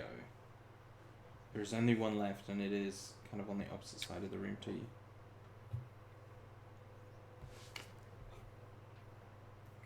Oh, now I'm not muted. I can still use my movement to get to him in this turn, though, right? Of course. All right. Cool. Well, I will do that, and that's going to be a 18 to hit. That hits. That is going to be 9 points of damage. And a 16 to hit. 16 hits. For 7 points of damage. Okay, this thing is not looking good. But Did you just roll really low, Andrew? I rolled the lowest. Okay.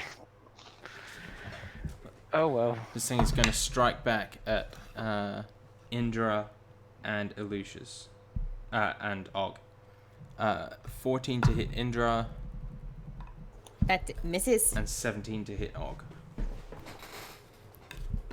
That hits.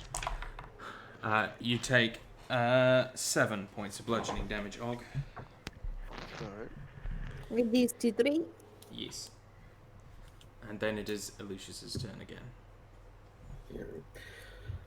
Disengage is a regular action, right? Yes. I will be doing that and getting away from this thing as fast as I can. Sure. Anything on your bonus? Well, being that Og isn't striking the most cure, I'll give him an inspiration point since I got one. Or not an inspiration, but a bardic inspiration. And So what? we get a D8. D8. And Solana. Seeing that the tide is turning, and now all of his friends are here to help him, I think he will continue to try and crystallize the creature. So, con save.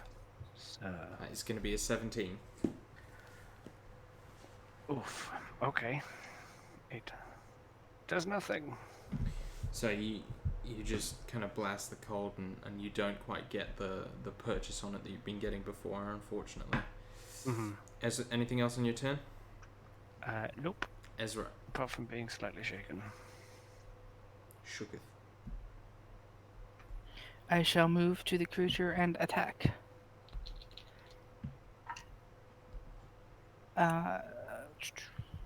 18 to hit. 18 hits. 7 points of damage. Very well. Did you get another attack? Yeah. Yeah, I do. And it's 22. For 6 points of damage. Alright, this thing is still up and it's Oh, goodness. swinging around wildly. It's had very little damage done to it before you all kind of turned and blasted it. Indra. Well, I am going to continue to shoot it. Do I have disadvantage because I am now in melee with it? Yeah. Is it fairy fired? Yeah. So just a strength roll. Yeah. Oh, that's cocked. That is a 23. Let's add my modifier. That And the hits. 15. That hits. Okay, that is going to be a 10 and a 13. Describe how you kill it. So yeah, she's got the thing up in melee because she was like trying to keep it from attacking Lucius, and she kind of shoots it once with the bow, and as she kind of like goes back and hits, like looses the bow up into its face with the first attack, she's going to like swing with her left arm with the bow, and as it like goes through the air, it turns into a sword and slices its head off. That's dope. Nice. And so as this last creature dissipates and the room is silence once again, can we take a 5-minute break? Yeah. Sure. I'll be right back. Okay, bye.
Howdy.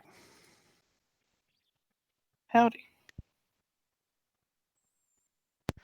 Says it's all going fine. Totally fine, yeah. No problems. Yep. Oh, We're no. not.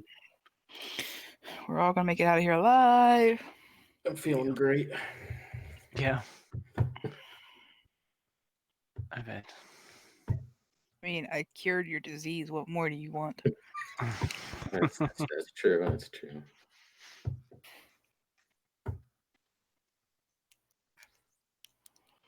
Saved me a spell slot. I wasn't sure if that would, if killed us, if it was, too strong a disease, and we'd have translucent elusus. So, That would have been maybe that's that slime would have helped deviate its punch a little. Would have been like a greased pig.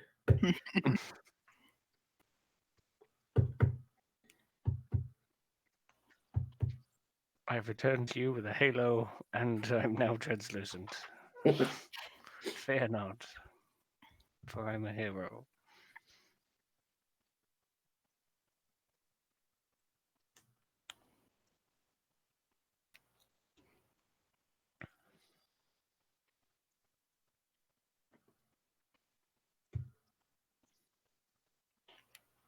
I'm picturing Mr. Burns when everyone thinks he's an alien.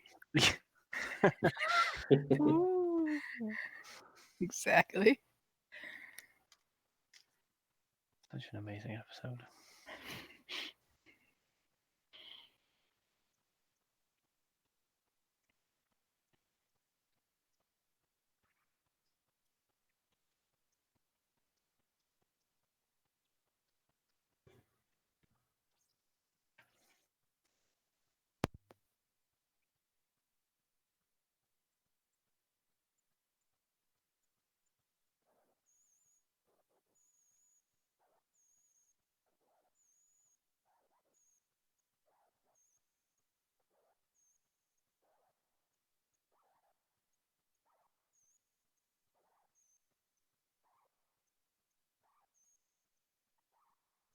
I am back. Yay! Hooray! Our savior has returned. Killer of invisible things. Invisible stalkers, man. Yeah, buddy. Buddy? Buddy. You That is what have I no was idea going what to you're say. trying to say there, do you? I was going to say, yeah, baby. And then I was like, no, yeah, buddy. And then both came out at the same Yeah, I time. figured that's what's happened. So, you stand in this room, some piles of shattered glass on the floor, mirrors or empty mirror brackets hanging on the stairs on the way up. You see, there is like a small kind of, like panel, in the cupboard, or a small panel, like a cupboard on one far wall, now that the threat is gone. And there are a few reliefs of kind of similar imagery as before, though this time it is less with the sort of meeting of races and more with these kind of great glowing scenes of the tower becoming more and more kind of deified and godlike, more holy than man-made.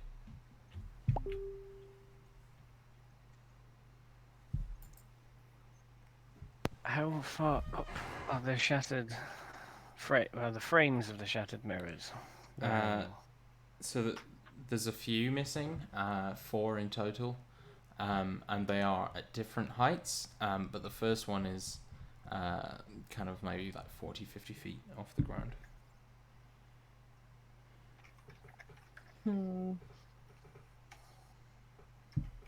And away from the stairs, I'm guessing. Like above the stairs, but yeah, like to some extent,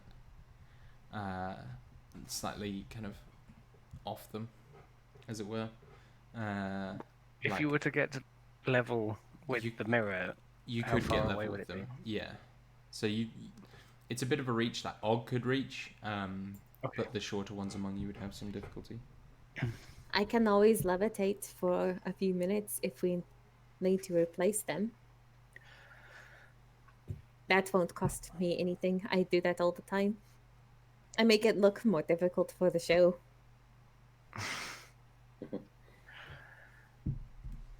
You have a great many secrets. And it gives you a wry smile. I don't know what you mean. I am an open book. He like eyes you. Hmm. Hmm.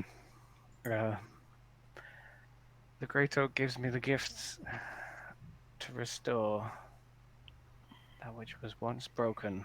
And can I pick up 2 shards and put them together and run a hand across them and green light? Absolutely. And I guess You mending. kind of you sort of arrange all the pieces and put them together, and they make these kind of round, beautiful mirrors. Though slightly dirty, but easily cleaned as you repair the mirrors. I may not have the gifts of light, but maybe this will do instead. As he like stands back from one finished mirror. I'm not sure how long that took, and if there was any more screaming in the meantime, but So, once the kind of mirrors are replaced, the light sort of reflects and bounces up, and it makes this sort of crisscross pattern going all the way up this tower, and you can see it's like 100, 150 feet above you until the next room, and the light continues on beyond that. There is no more screaming, but the tower continues to shift and move slightly, and there is this sort of glorious kind of feeling of life that fills the place. So now is when we take a nap, yeah? Kidding.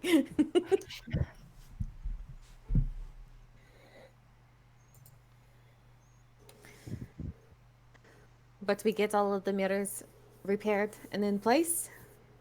I mean, do. I guess that might take. Yeah, Would that there's- take like a short rest amount of time? Yeah, that's going to be like an hour, 40 minutes job. Okay, so Lucius or anyone will, if we work in shifts or something, would have plenty of time to maybe spend any remaining hit dice. Yeah, I got a couple. I'm sure Indra might have been looking, but in that previous rest, Sol did not have to spend any hit dice, whatever that looks like, because Mm. of a certain ring that she gave him. I need the data with help. You can also just chug a load of the blood potions and move on. It's true, So, but to I you. just No, thought I if mean, he if- was sitting out, while yeah, we if it did takes this- if it takes time to do it, then yeah. Is there anything else in that cupboard? Or is that you said there was a cupboard in the Yeah, wall? there's a small cupboard. You go down and open it. There's a couple. It's like sort of religious supplies, candles, like jugs. Stop it off with oil. You do see like 1 or 2 spare mirrors in there. Just stuff to kind of keep the place moving. How big are the mirrors? Same size as the ones above, about like 2 feet across. Oh, so we didn't have to repair them. We could have just replaced them. But I think we should take these just up, just in case, so that if there are things up above that do not like the light. And the oil? Yes, and the oil. Is there any kind of like holy water or anything in here? No, nothing consecrated. Okay. And Indra so, will loot the stuff. But like, is this there? She'll take some of like her rope and kind of do like make a like a little backpack knot nice, yeah, thing so that the mirror's on her back, sure. and so it has handles. If it didn't already. No, it did not. Okay. Um, How many of them are in there like that? 2. Two. She will make another little mirror backpack and hold it out to someone else. Ezra will take a mirror backpack. And so you climb the stairs. Takes a while to get to the top, and you're all kind of panting slightly. but you finally make it into the next room. There is no writing kind of as you enter this room or outside the room, but when you enter, this room is different. It is wide and open, much like the room below, and you can see that this room has kind of a 15-foot high ceiling, and there are more mirrors in the corner of this room, 4 to be exact, though these are kind of angled downwards, and the light aims and sort of points down at the floor. You see that in the center of the room is another of those kind of obelisk cylinders, though this one does not have a bowl at the top. Instead, there is this large kind of prismatic crystal that is held in a sort of sconce there. Perfectly clear, but as your light sort of bounces off it, it refracts it in many different directions. On the floor around this obelisk, there are 3 stone circles. These are concentric and sort of growing, each one bigger than the last, and they fit together perfectly. And you can see that each one has like a small kind of handle carved into it. As well as this, each one in the cardinal directions has a word inscribed on it in Elvish. I'll give you a wee taste of that now. The outer circle has the words light, loss, love, and life on it. The central circle has captivates, compels, catches, and conquers. And the innermost circle has murk, man, misery, and myth.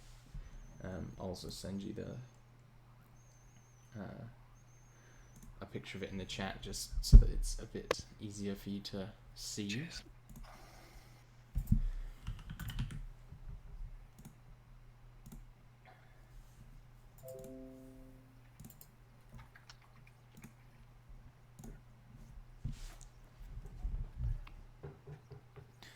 So are these like concentric circles of stone around the prismatic Yeah, crystal? so that they're made of the same material as the floor, that they're clearly separate.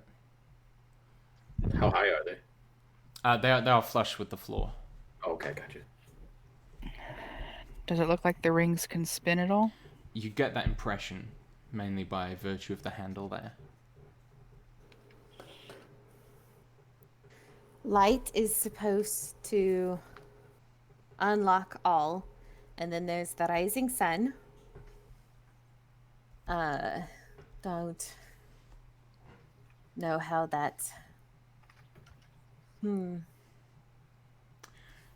One thing I forgot to mention is another door. This one is very large and made of stone, and there is an arc of words above it that read the mirror door, and there is a kind of glass sort of circular hole above it that is sort of like ringed with little bits of glass, though it is currently empty.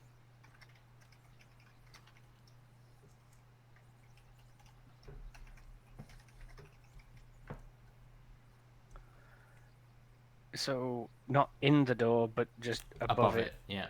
on the wall. Okay, on the ceiling. Sorry. Speak friend and enter type. But there is a hole that looks like something goes in it, presumably. Potentially, sure. It's not 2 foot across. It is. It's roughly that, but it doesn't. You don't get the impression a mirror would fit in there. Okay. What about the thing we got from the tree? Looks about right. It looks like the thing from the tree could maybe fit. All right. Do we wish to do that now or before we have figured the crystal? Maybe there will be a clue on how to set the rings in here.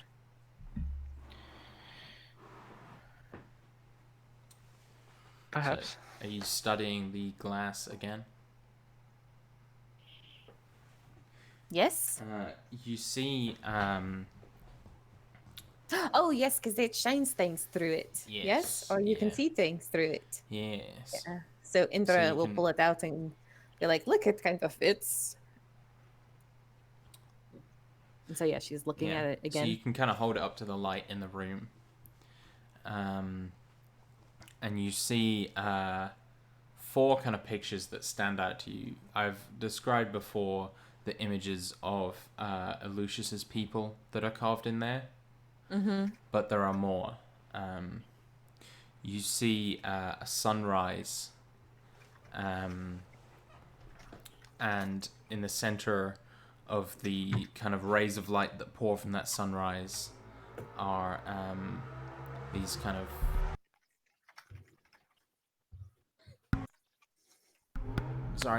these kind of black sort of tendrils of darkness.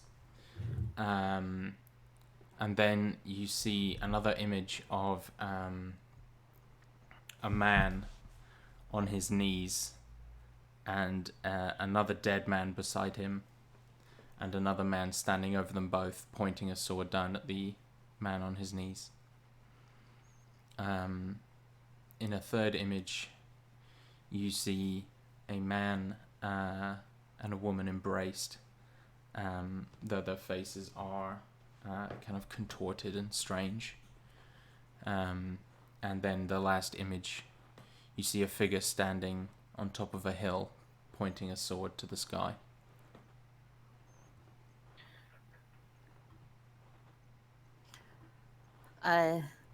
Maybe loss conquers man. If we do that sort of thing, would that work? So That kind of makes sense. are you saying that, or are you doing it? Just Saying that because that's like the first image that kind of makes sense to her because there's a man with a dead man, so that's loss, and it looks like another man is like either compelling or conquering. That conquering kind of makes more sense. Maybe love, but if we do that, that would put Is there any loss. like marker that the word would line up with, or would the dot just like one primary line to read? If that makes sense. how do you I mean, need sorry? I need the Photoshop file that will allow me to rotate these on layers. I'm afraid I can't do that Why not?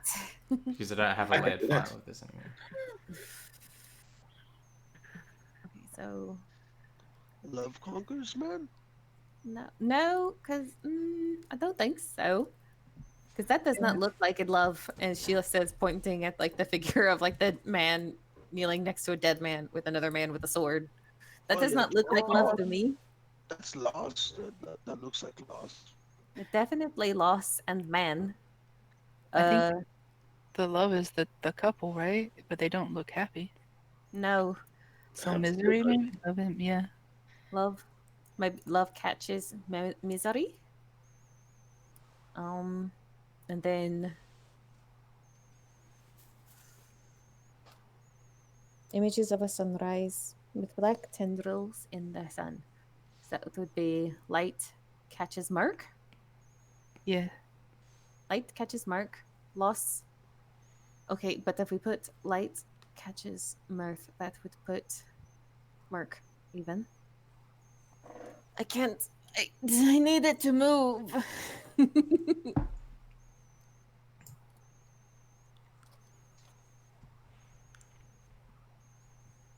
This makes me highly upset that I cannot move these things. Hold on. I can see it in my head. What do you need?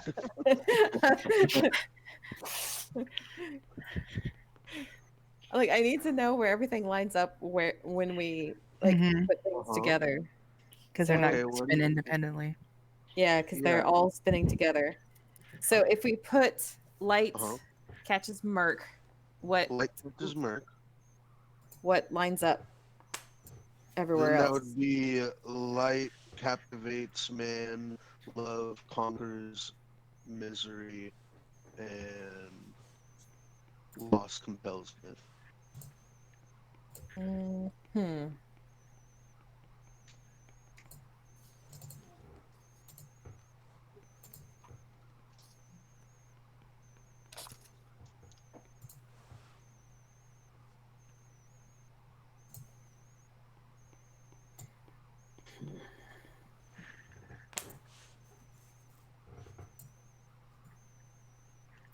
Do any of the rings not move? No, they all move.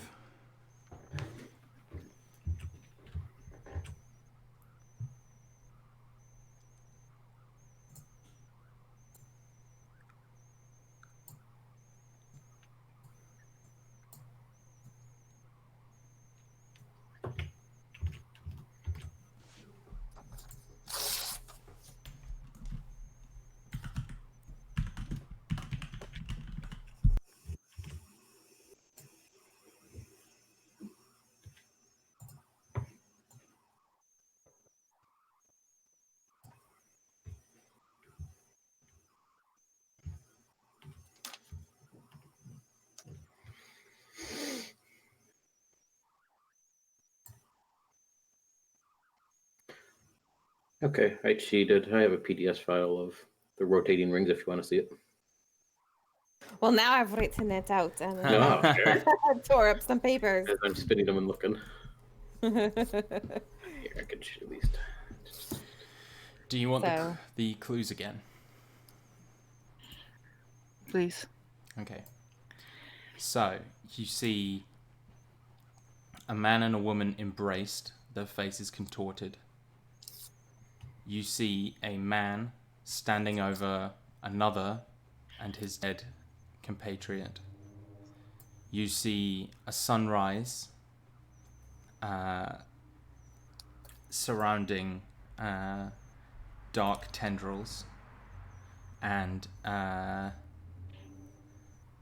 sorry, I've lost the last one. And you see a man on a hill pointing his sword to the sky.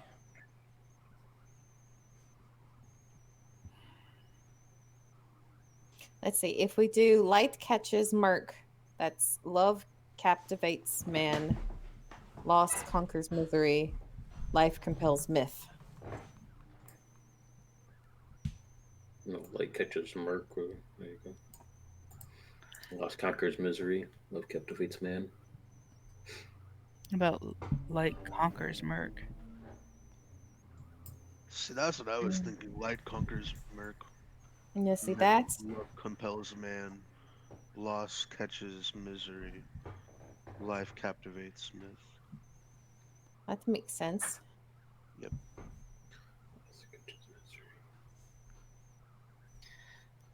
Can we spin them? Do we think that we only get one shot at this, or Loss. just That reset makes the the most puzzle? sense to me. If it is loss conquers man, that is life compels misery, love captives Merc, and light catches myth. Yeah, that doesn't make sense. So I what say was we it? just Light. turn the inner ring one to the left, or one to the right, that is. So it's light conquers Merc. Merc Love compels man. compels man. Yep. Loss. That makes the most sense to me. Loss catches misery. Uh huh.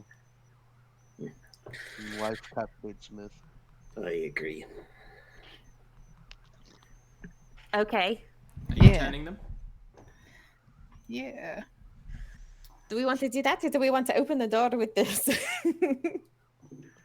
I'm pretty confident. Let's do it. So, as you turn each ring, you see the mirrors in the corners kind of angle themselves and articulate slightly, and the light kind of moves around in different directions. And when you end up in that situation with those locked in, nothing happens. Oof. Perhaps the thing you have in there should go in first. I mean, we could try it.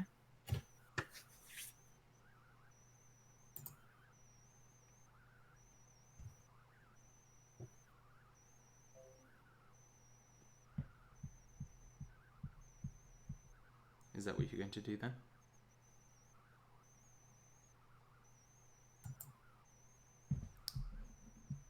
Guess not. Fine. Campaign's over. I mean, Sorry, I was muted this entire time. We can. Yes, I'll go in to the room.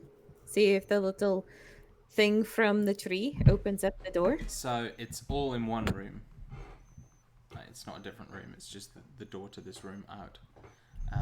And as you kind of reach up, and you have to get on your tiptoes, but you push in, and it does slot in perfectly. Okay. Does the little door open? It's a very big door, and no. Okay. Oh, there is a mirror door. Maybe it is the opposite of what the clues say. To make the door open. So instead of light conquering murk, it would be light catches misery, love captivates myth, loss conquers murk. That doesn't make sense. Life compels man. If it is opposite day. I mean, that makes sense. Give it a try, Yeah, why not? because it's wrong. Yeah. I figured it would be.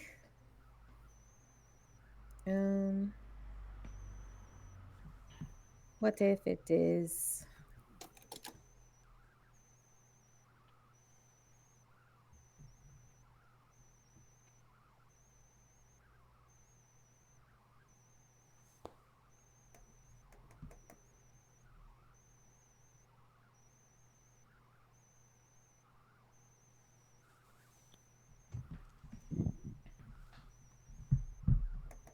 what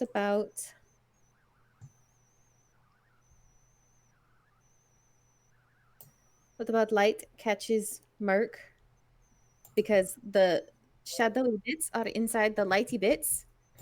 It would then be love conquers or captivates man, loss conquers misery, and life compels myth. Loss conquers misery?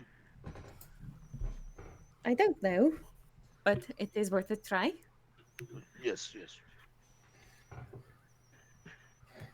You turn the wheel, and it is close, but nothing happens.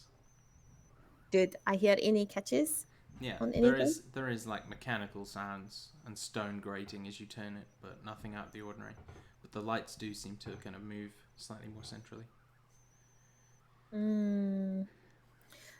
Maybe leave the lights, the outer and the inner rings in place and move the metal ring around. Maybe love catches men. Move it one over. So like it's love catches men, loss captivates misery, life conquers myth, lights compels murk. Are you doing that? Sure. Yeah, let's just So the lights. do Sorry. the middle ring. Yeah. Eliminate the variables. So the lights swing round and come very close, but do not quite touch the crystal in the center. You are very near. One more rotation of the middle ring. The The light lights- conquers murk, love compels men, loss catches misery, life captivates myth. The lights slowly move further away. Okay, so Take that inner ring back to where it was before. yeah, Maybe. take the middle ring back, and then Do we want to?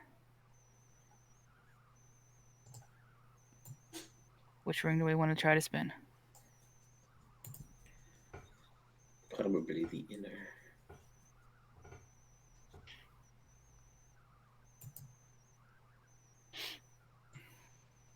Okay.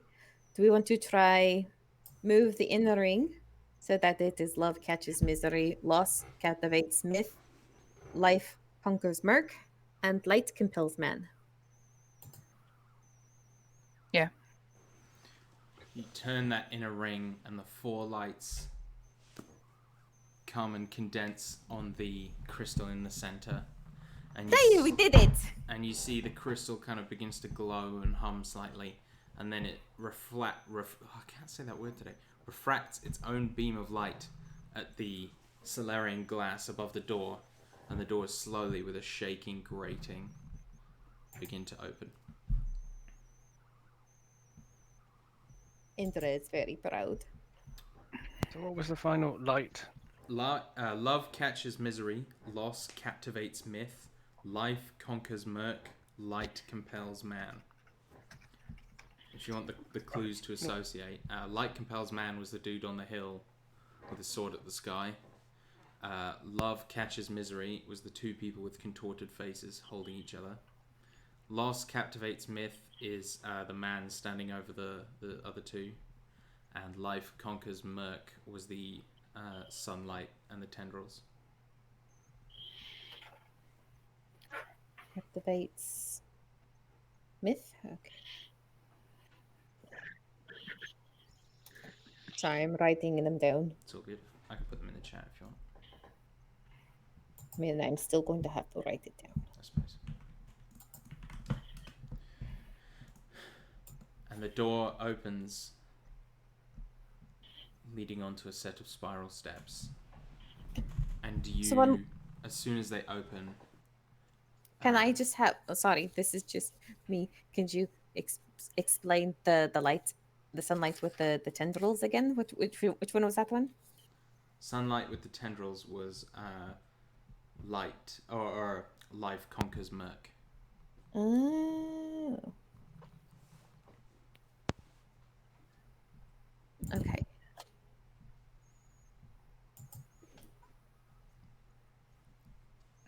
And so, as soon as the doors open, there is like a gust of air.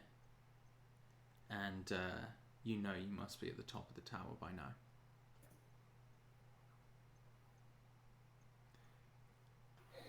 Do you ascend? Yeah. Come all this way, right? You walk up the steps and find yourselves in a very different room. It's 30 feet in diameter and 6 sides, as with all the others. But instead of walls, there are giant windows of crystal clear glass that stare out onto a roiling black storm of acidic rain that still beats down on the top of the tower. In the center of the room, you see a large device hanging from the ceiling, coming all the way down to the floor in the middle. It is made of glass, stone, and steel, and it hangs down and creates a glass cylinder at the center of the room. Inside this cylinder, you see a woman slumped, forced into an upright standing position, yet not conscious. She's almost 7 feet tall, hauntingly beautiful with grey hair and high cheekbones. She wears a bright blue robe faded with age and has 2 small wave tattoos in blue ink across her cheeks just below her eyes. Immediately, Indra walks towards the glass in the center and she presses her hands up against it. But as she does, a voice rings through the room, deep and guttural. The eclipse is coming once more. You are lost. A creature appears behind the glass case, rising up from the floor. Disgusting and eldritch, as with all harbingers of the eclipse, it is a misshapen ball of black flesh, mottled with red sores and weeping wounds that surrounds one gigantic eye, yellowing like old parchment. It stares at you with remorseless madness, 10 hideous stalks hanging from its body, each holding another eye that blink and stare. Roll initiative. Oh no. I know what this is, and I'm really sorry I asked for it, you guys. No. That will be a 12. Oh my! At 19 initiative, he's done pretty well for himself. Mm-hmm. The old man. There's been a few times where he's run terribly, but There's some spring in his step yet. 11 for me. You know, I got a good 6. solid 6.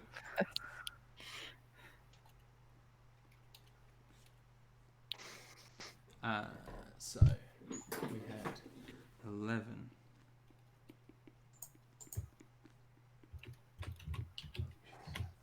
Uh, 12. 6.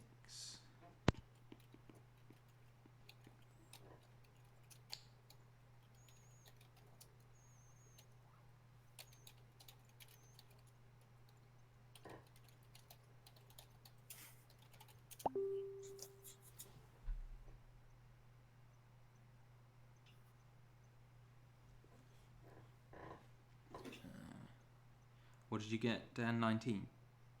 Yeah, I got 19.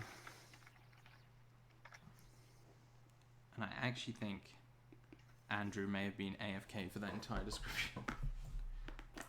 No, I think he went AFK just as you asked for an initiative. Oh, okay. Which he should have rolled initiative before he left.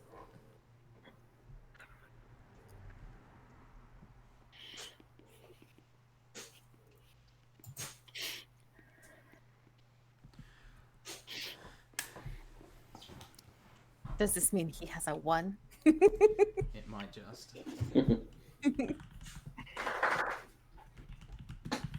Oh, no, it's a beholder, you guys. Oh. Who could have ever seen this coming? You all, when he was like, hey, I'd really like to fly a beholder.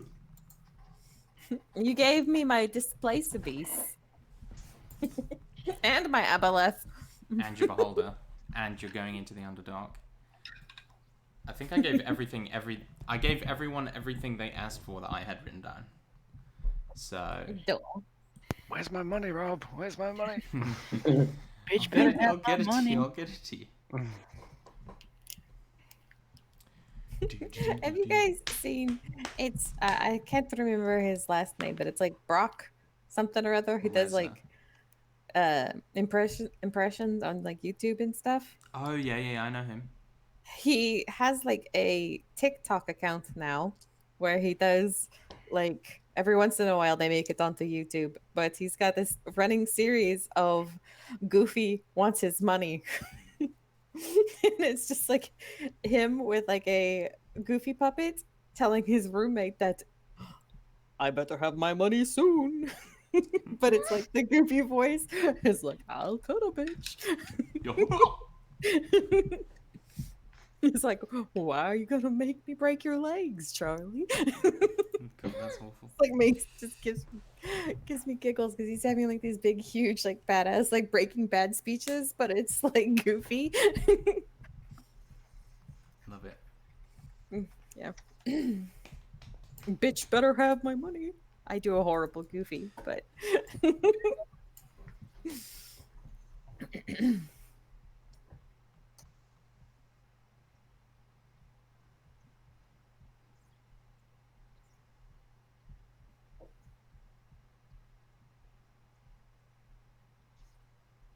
I'm gonna go grab a water while he is gone. I will be right back. Okie dokie. I'm back.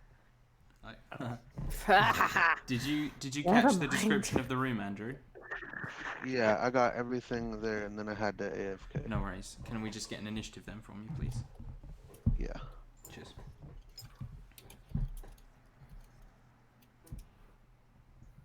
That's gonna be a 20. 20. Oh, damn. Beat me by 1, Andrew. I almost crit it.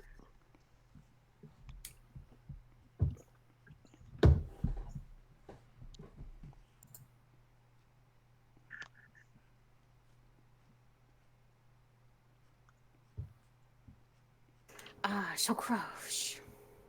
Suckers. Okay. Og, you are up first. You see this gigantic floating creature before you, a harbinger of the eclipse. So, how high up is he floating? About 5 feet. Okay. Then I am going to charge at him, and strike its belly, or its belly area, where I think its belly might be. It's high. For a 22. 22 hits. Are you raging? Yes, definitely raging. Because that's now going to be 11 points of damage. So, interestingly, anti-magic cone is pointing directly at you, so magic items currently have no bearing. They act as a mundane version of Yeah. themselves. So you don't get your +2. I think the dwarven thrower is, or +1. Yeah. I think it's +2. Okay. While it's looking at you, it may yet shift. Also, it won't So come for back. my next attack, I won't have the +2. Got it. For any of So them. got it. So that will be a 14.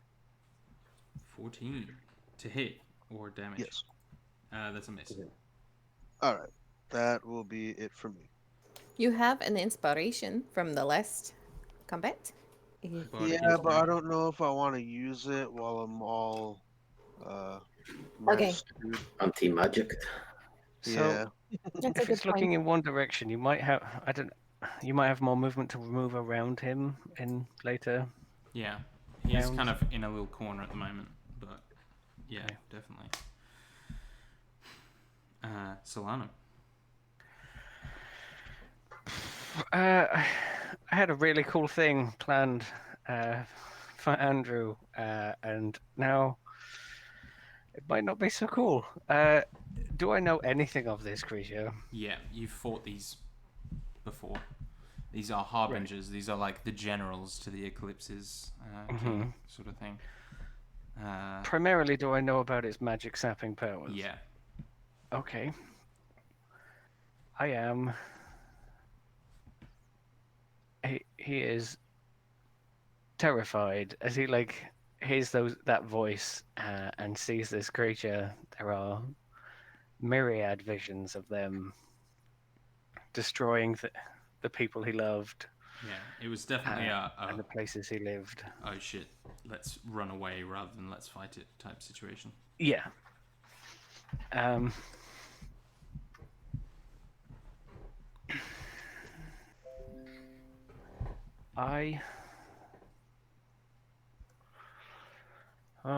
It's a difficult choice. Do I know that casting anything at him is going to affect him? Is he looking in my way where I am, or he's can I looking get at to a Og, place? and Og would have had to go around the kind of Right. central machinery, so he is not looking at you. Okay.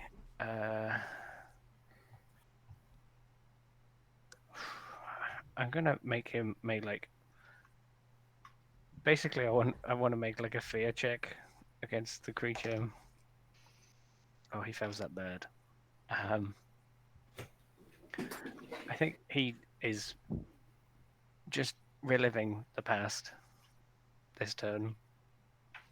He stands there and is eyes wide and pale and shaking.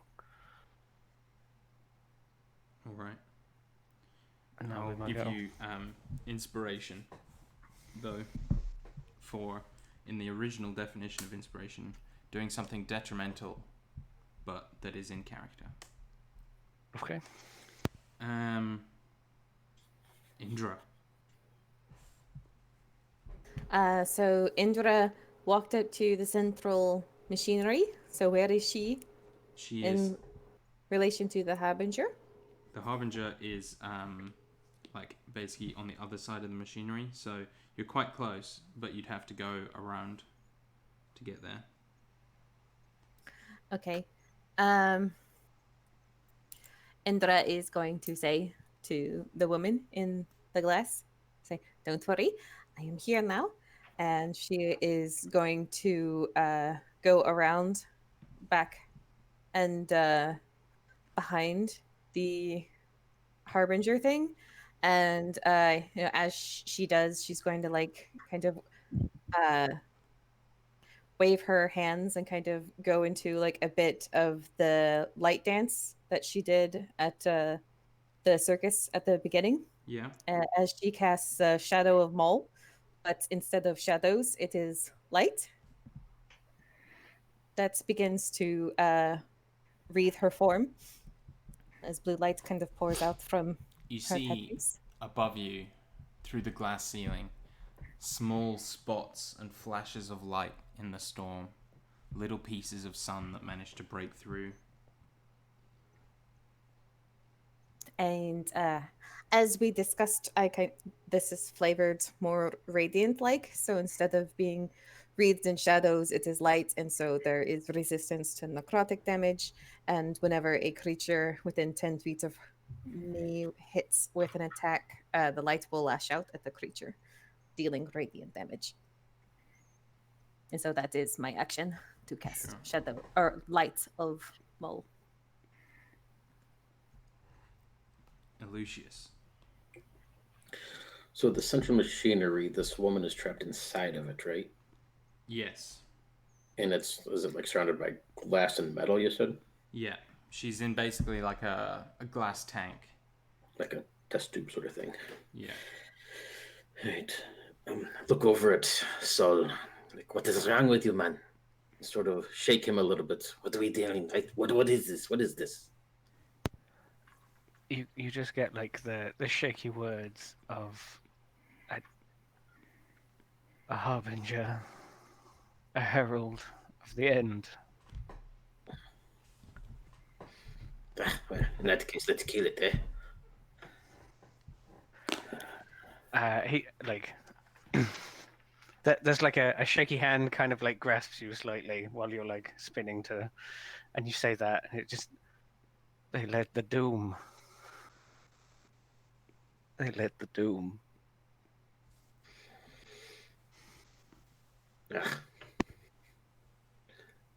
We can kill it anyway. He'll take a few steps forward. Kind of circle around so he's on the back side of this thing since the other two are sort of dealing with it. And press my hands up If against. you to get to the back of it, you would incur an attack of opportunity. Oh, okay. It's in. Okay. Well then.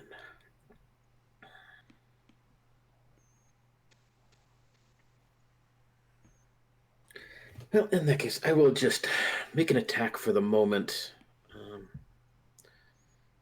Seeing the others all attacking, that'll work for now. A 17 to hit. A 17 misses. Damn. Right. Yeah, and he sort of stares at this thing as he lets an arrow shoot forth, and seems a little bit more concerned with the soul at the moment, trying to figure out exactly what they're dealing with. It seems this man knows something, so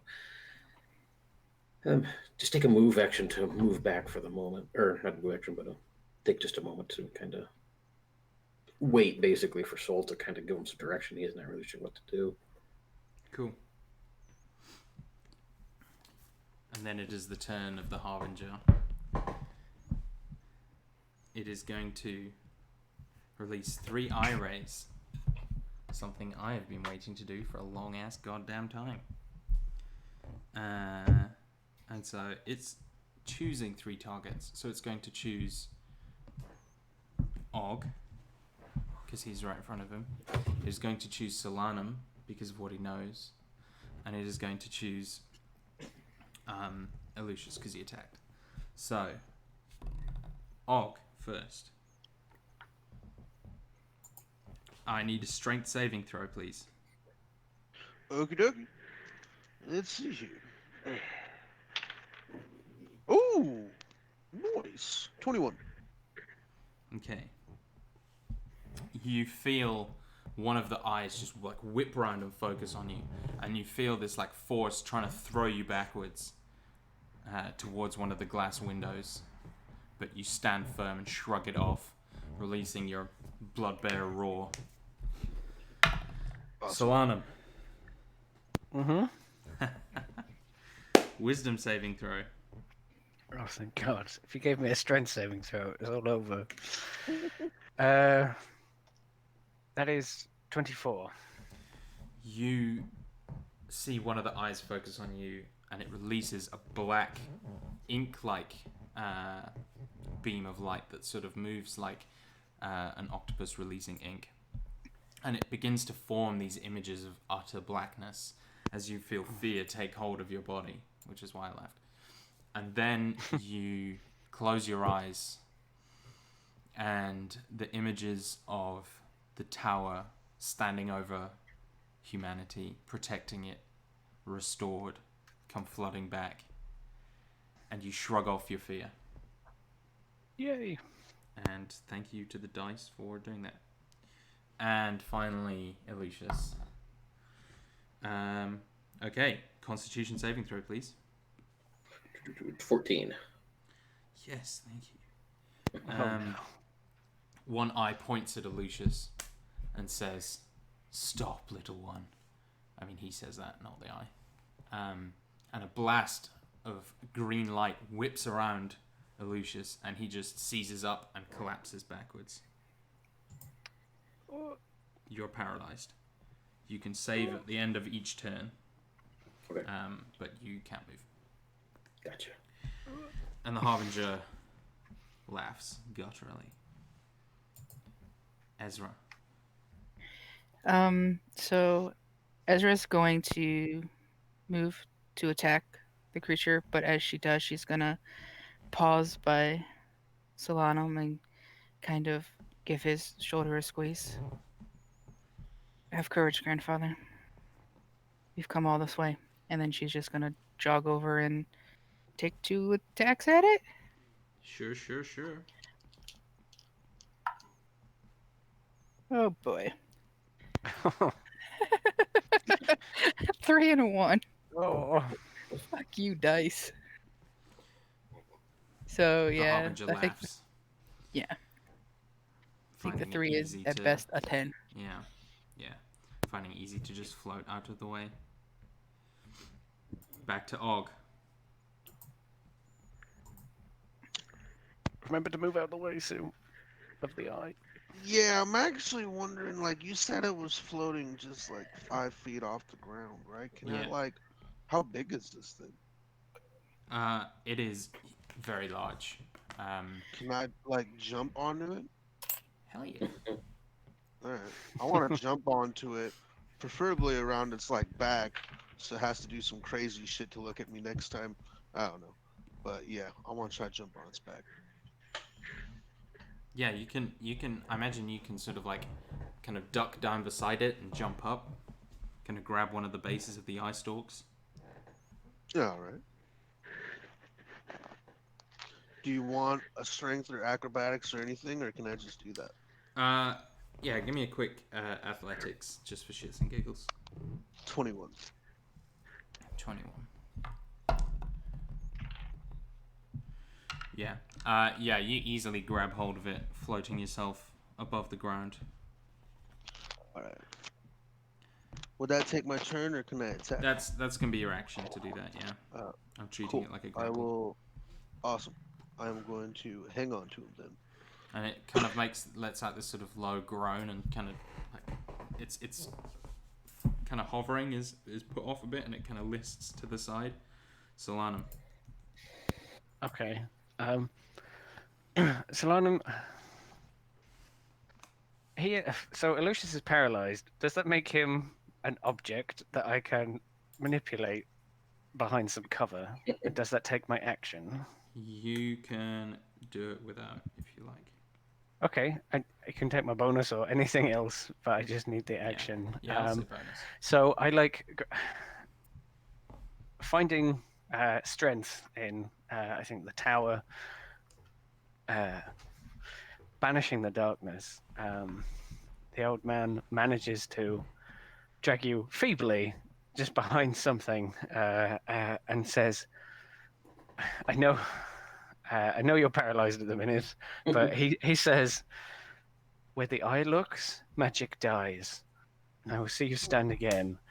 But first, and he'll stand up from where he is, and he will shout to Og, Ogubash Bloodbear, I did not tell you this, but I saw your namesake.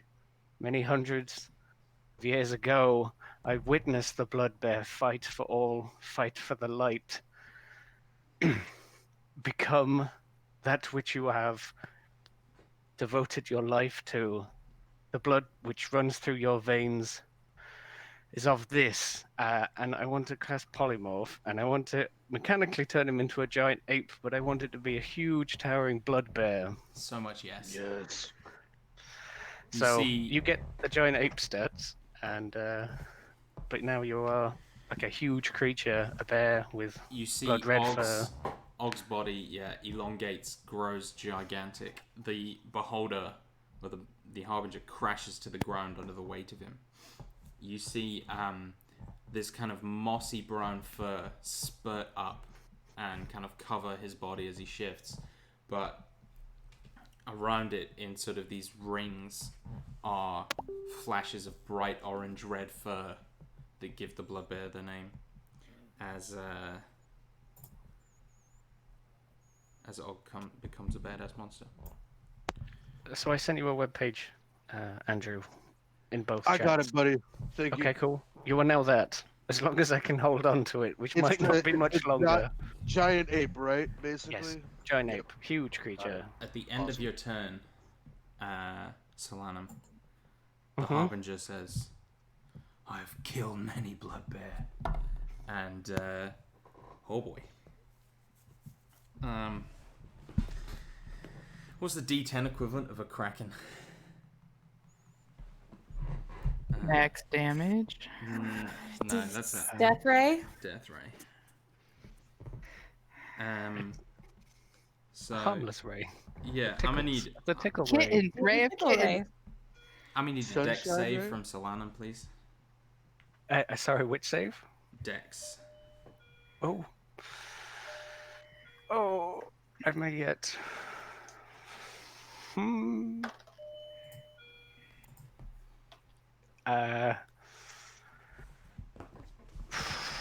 I don't think 15 is good enough. I am just checking the DC robe for a 16. second, and then I might use my inspiration. I have advantage on saving throws against spells from the robe, unless it is looking at me, but you didn't declare that I mean, necessarily with its main eye. Is it against spells or is it spells and magic stuff? Spells and magical effects. Okay, then you're fine. Yeah. No, it's not looking at you with its main eye. Yeah. Which would have shut off the robe if it was, Yeah. but...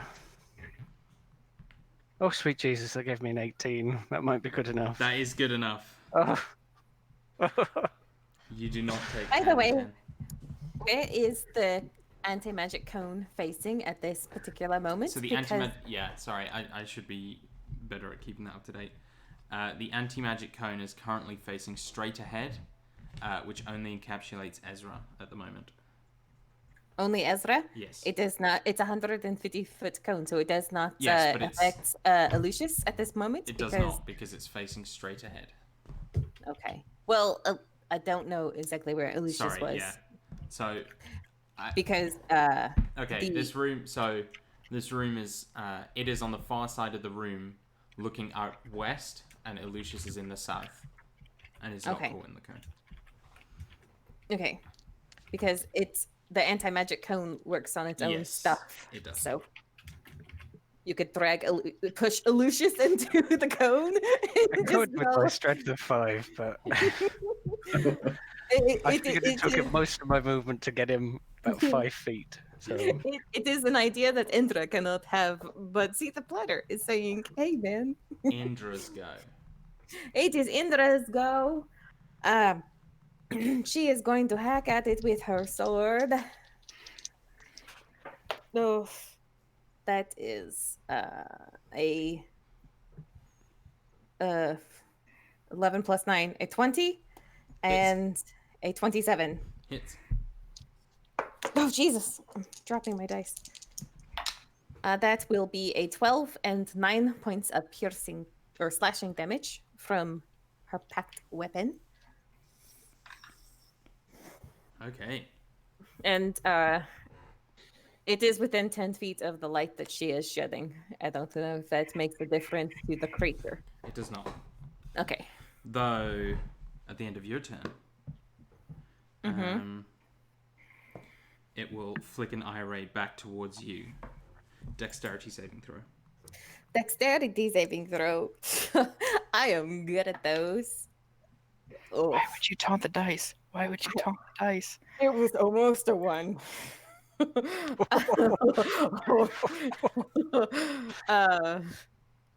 12. Okay. Gonna use a dice roller. Oh no. I don't want to hear that. You take 37 points of force damage as this just beam of black light just catches you in the chest and sends you sprawling backwards. Does that count as an attack? No. It does not. It just because the light of mole just says hits you with an attack. So It does not say melee. it Does not say say range. melee weapon attack. It does not say range weapon attack. It does not say It just any says kind of attack. it just says attack. Correct. So does that count as an attack? It does not. No, it doesn't say attack, sorry. Okay. Eye rays are not attacks. Did it actually throw me back? No. Okay.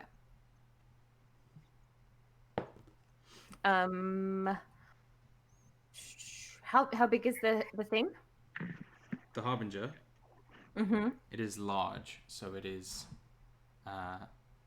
like 10 by 10.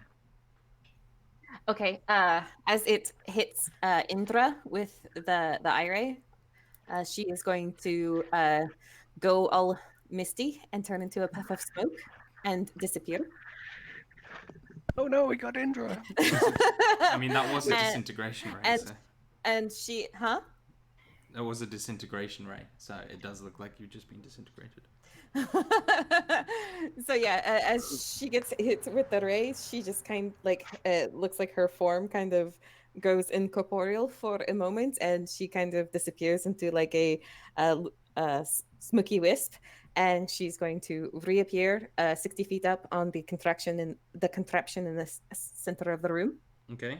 above the fray, All right. and she is invisible, but that is where she is. Sure. Indra. Lucius, even. All right. Save is a 16 this time. Not much better, but. That is a success. Oh, Ooh, excellent. alrighty. So that is the end of your turn, Yeah. but you managed to wake yourself up. No You see, longer as I paralyzed. start to sort of move my hands and start to push myself up a little bit. One quick question: where is the stairwell we came up in this room compared to like where everybody is? So if if the room is a clock, the door is at like 6. The beholder is kind of sitting about like between 1 and 2, and everything else is kind of in the middle or around the harbinger. What is and the DC? Oh, sorry. I just had a question. Oh, Go ahead. Go ahead. What is the DC of my concentration check? It was 37 damage. Mm-hmm. So 18. Okay, 19 out of that 21. She is invisible, but there is a 10 feet of light, like 60 feet up in like the chains and metal of this stuff. At the end of your turn, Lucius, its final legendary action.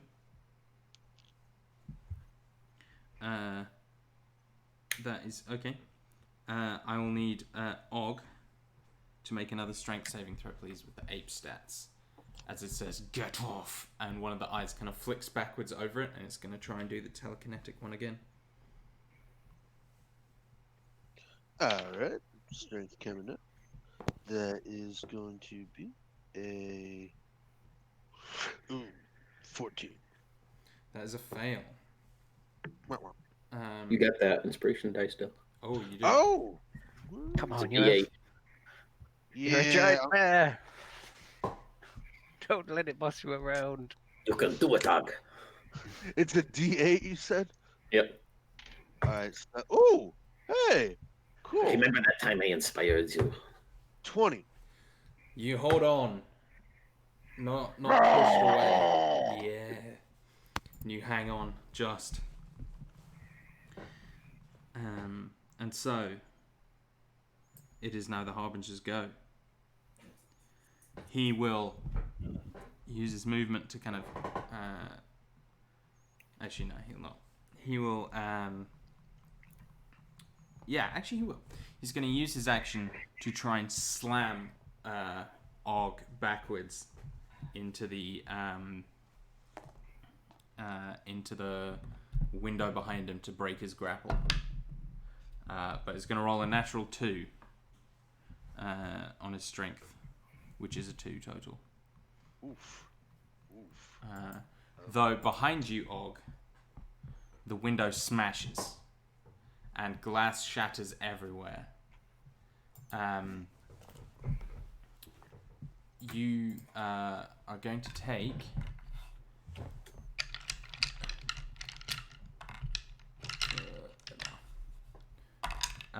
you take 9 slashing damage as glass cuts your back, and you feel like the wind kind of whipping at you and the storm raging into the room slightly. Can I free action look out the window and see how far up we are? Yeah, you appear to be about 200 feet up. Okay.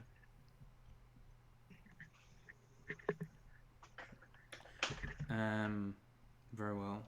And then it is Ezra's turn. Attack.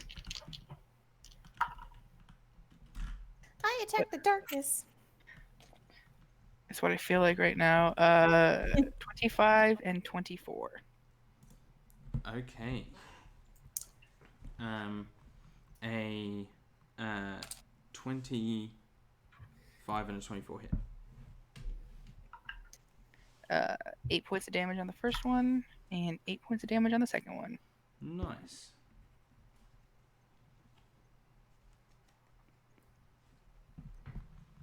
Okay. Then is that your turn? Yes. Then we're back to the top. Og, your back is bleeding. You're in pain, but you have a hold on this thing. Can I, like... Am I still... Even though I'm a huge beast blood bear now, can I like, actually physically move this thing? Or am I still, like, bucking bronco? I'm still on this back. It can still move me. So you can try and move it. It won't be easy. But you can definitely, like, your feet can touch the ground, sort of thing. You're weighing it down a lot. I'll wait another turn. I'll attack it. You're breaking up for me a bit, Andrew, there. I missed that, sorry. I'm just going to attack it twice. Okay. Instead of doing something else. Anywho, first attack, 15. 15 misses. And second attack is a 22. That hits. For 33 points of damage. Damn. Jeez. It's That a was a hefty big- beast. Yeah. So I imagine Og just sort of like takes a snarling bite out of this thing and kind of rips like a big piece of flesh off, and it lets out this roar that shakes the tower and like makes the glass kind of tinkle. Yes.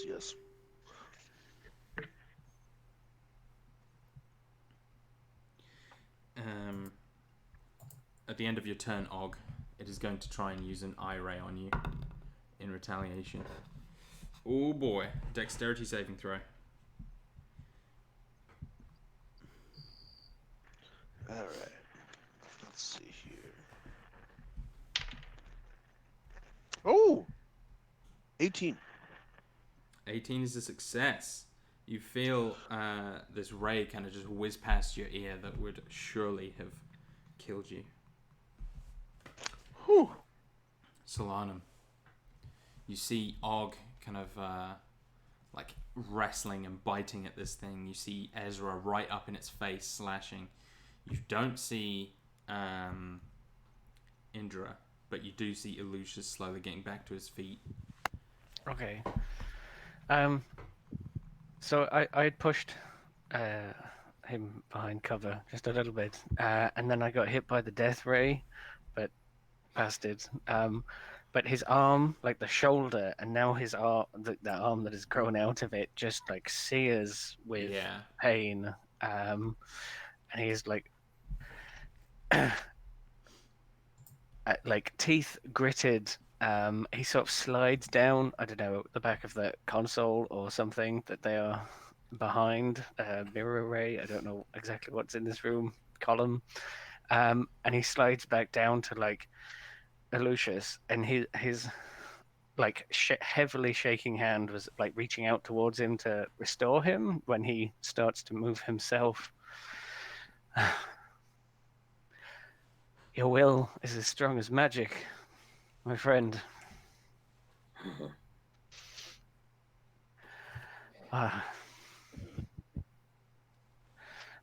And you can tell that he really doesn't look very good.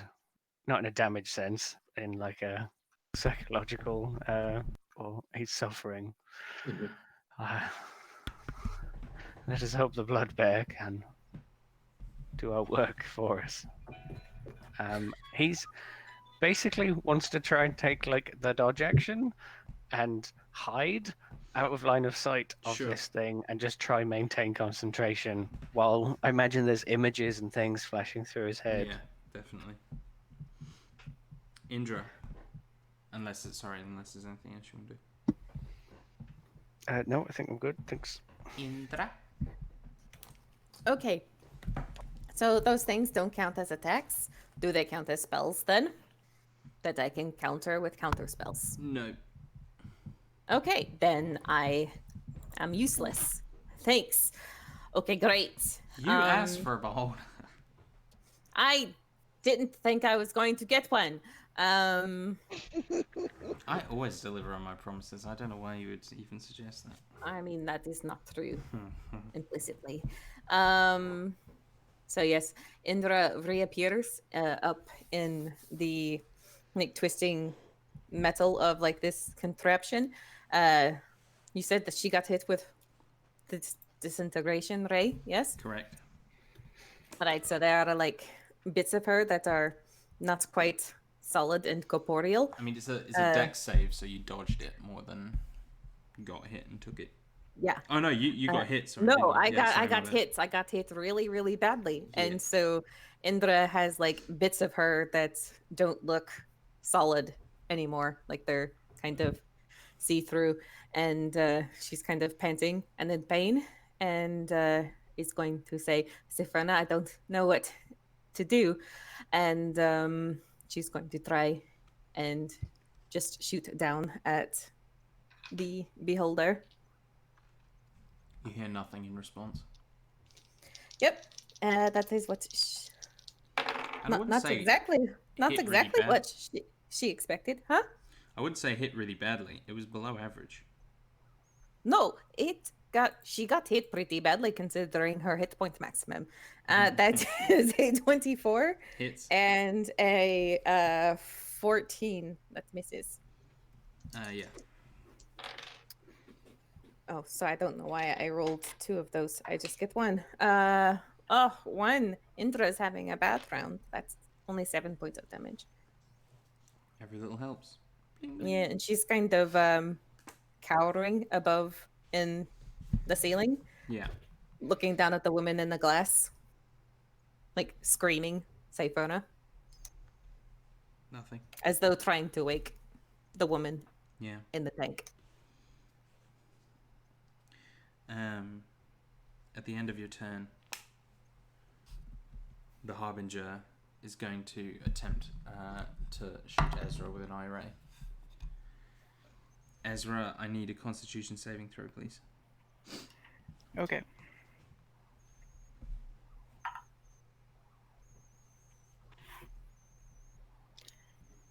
$12. You take 41 points of necrotic damage as a blast of black light catches you full in the chest. Oh, it didn't have any inspiration or anything. It's done now. Oh, Yeah. okay.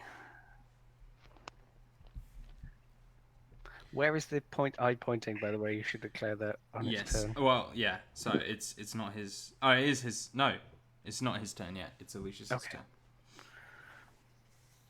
Excellent.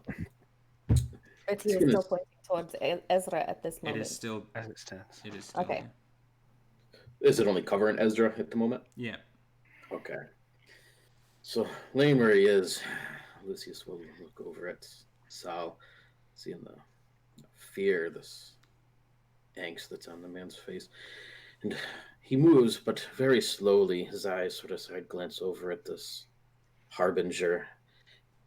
He wants to appear as if he is still paralyzed, so he moves very carefully, his fingers, his toes, and he mumbles something. You can all hear this heavy thump. A second, a third, as something starts to come up the stairwell. You'll see this glimmering light first, this bluish pink, almost a rainbow of colors, as a suit of what looks to be almost like armor starts to come up. You see a soft, bluish skinned hand, these large, white, feathered wings across the back of a man who appears at the stairwell. Stands maybe 7.5 feet tall, very powerful looking. And he glances around this room, his eyes locking on this Harbinger thing. His chest breastplate is covered with a small sort of ruins or insignias of these Coatl. This large shield that he has as well, emblazoned with this holy symbol. And a cast major image of this powerful looking man, a nice, big, bushy blonde beard and curly blonde hair. And she'll side glance at Saul and says, "That is my friend." And he's going to come into this room and just sort of make an explosion sort of entrance as he runs across, trying to get the attention of this beholder. The beholder slowly turns. All eyes face this man. And it says, "You." And it is going to try and irate it. Could I just suggest, Morgan, that you should give someone inspiration so we can try and pass some of these saves? Yep, that's what I plan to do. Yeah, I got it. Okay, cool. Sorry, I skipped your bonus action then. Oh, sorry. Then yeah, I was going to do that and then mention sort of whenever this thing, if it tries to shoot up, my intention is to try and get some of these IRAs on this. I'll have this thing act like he's being hit and stuff, but he's just constant. Yeah. And then, yeah, I was going to give one to Ezra this turn. Cool. So that the eye cone is going to turn and encompass Sol and Indra. And an eye ray flies towards the If blonde it is hair. pointing up at Indra, it would not hit anybody else because she is She's 60 really feet high. up in the air.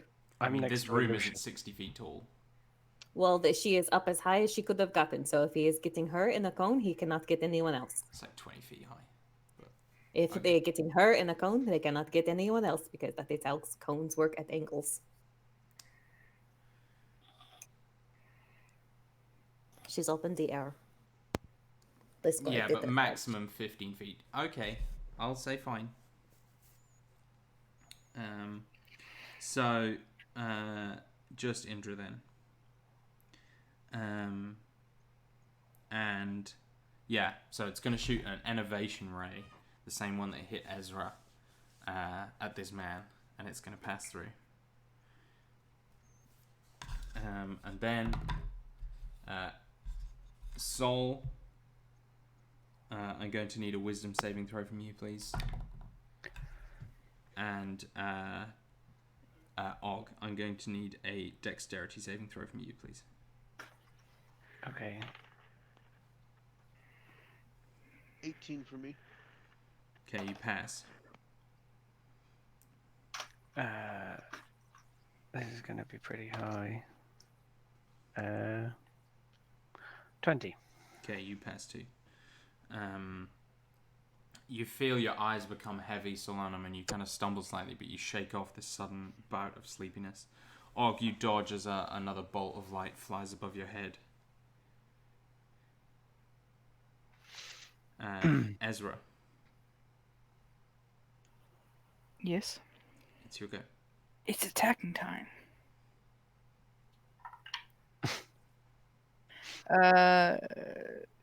26 and 16. 26 hits. 12 points of damage.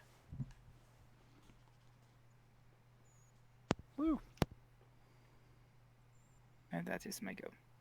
Nice. Og. Being crazed, seeing that this thing is shooting rays at my friends every which way, and not really sure how much longer they can handle it. I'm gonna try to grab this thing and pile drive it out the window 200 feet down. Very well. Make me a strength.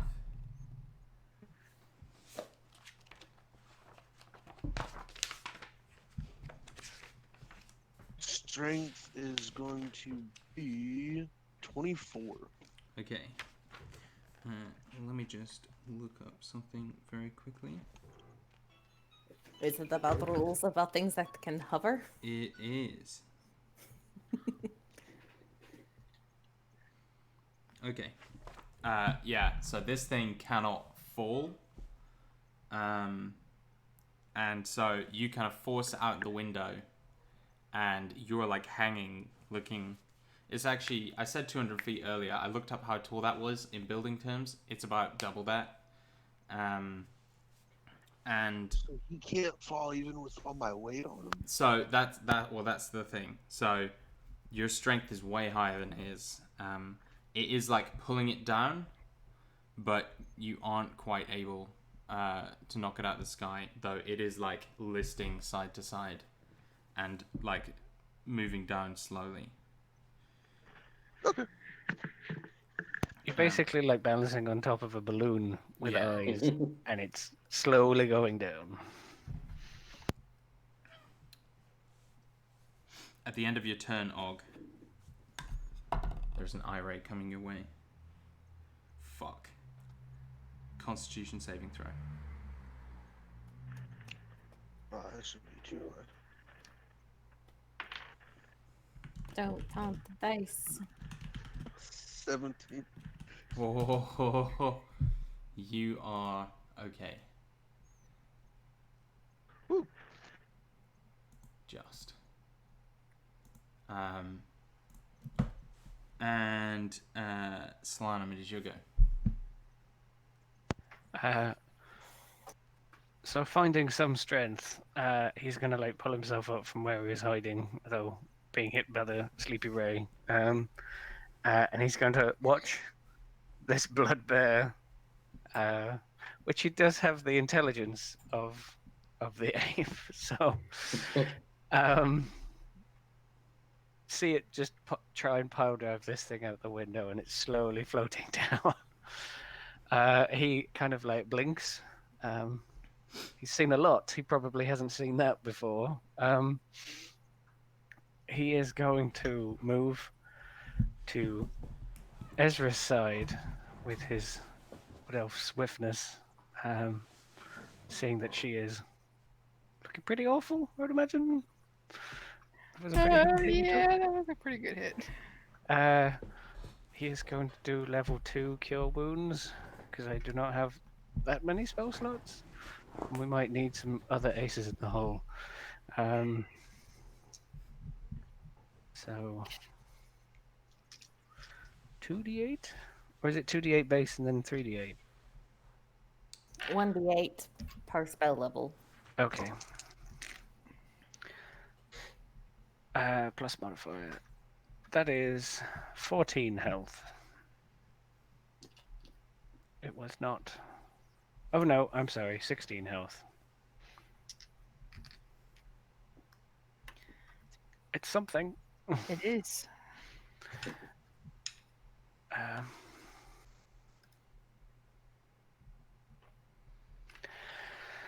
He is going to give the weakest of smiles. Not many survive what the Harbinger deals. At the end of your turn, Solanum, it is going to try and irate Og again. You better do well on this one. It's a wisdom saving throw, Andrew. Beep. Five. Do you have inspiration? There's no saving that with a d8. No, I mean No, actual it is GM like inspiration. Oh, actual a real. I'm just asking. There's no saving that with a Do you- D8. Do you have one, Andrew? I've never used one, so if I'd gotten one, then I should still have it. I'ma say Oh. I'm gonna say you got an inspiration for trying to tackle it out the window. Oh boy! All right. Hey, I got a 18 on that one. Yes. You feel your eyelids go heavy, but you shake it off. Shake it off. Shake it off. Okay. Indra. Okay. Indra, while she can still see it as it's slowly falling, she's going to reach out the hand. That are bits of it from where she was hit with the ray earlier that are like just wisps of like air and wind. And she's going to cast Hex as a bonus action. And she's going to give it disadvantage on strength ability checks. Since it is currently being grappled by a blood bear. Sorry, I missed that. I pulled up my headphones by accident. Just the I last mean, bit. Just the last that bit. I won D&D Mm-hmm. because you weren't listening. Can you tell me what you did now? A disadvantage on strength ability checks. Okay. As Does I he get a cast. save against that? Nope. Cool. It is a curse. He can remove curse if he wants to. But yes, she's casting Hex, strength disadvantage, or strength check disadvantage, since it's being grappled by a blood bear. And then she's going to shoot at it with her bow. That will be a 21 and a 26. Both hit. That will be 8 plus 6 is 14. 3 plus 6 is 9. 14 and 9. Okay. As you lean out the window to shoot at it. No, I'm still up on above. I'm Then figuring you it can't an hit angle. it. I have to get down. Yeah. Okay, fine. I'll get down. Okay. But you don't have to go near the window if you don't want to. I'm trying to keep my distance from it with my 26 hit points. Yes. Okay. So it is now sunk below the level of the window and slowly going down. So you will have to like get close to the window to see it from now on. Okay.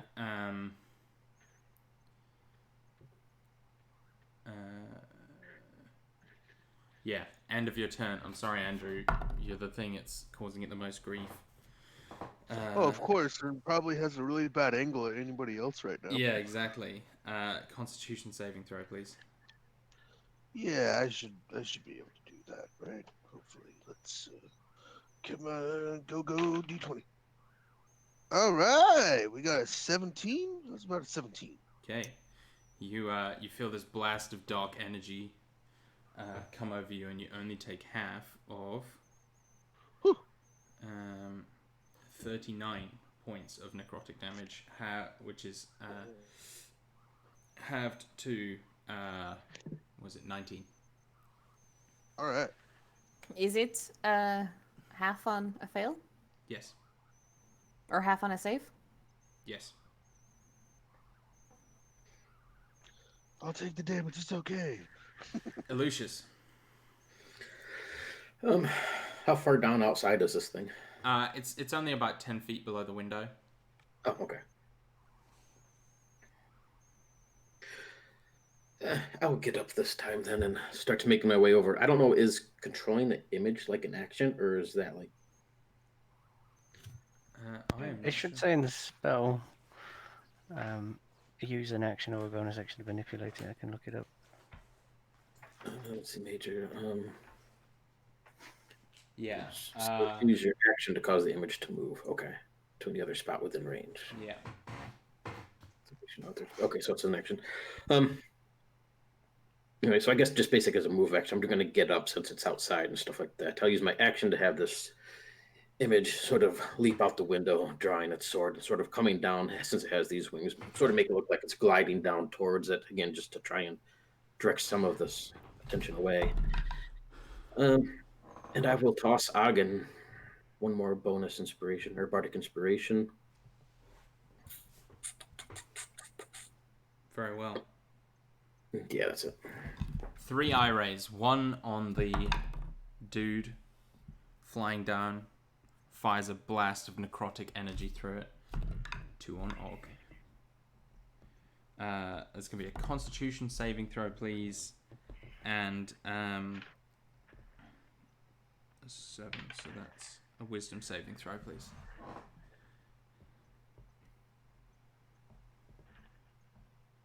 A 21 on the con and a 12 on the wisdom. Do you want to use your bardic inspiration? Yeah. Good call.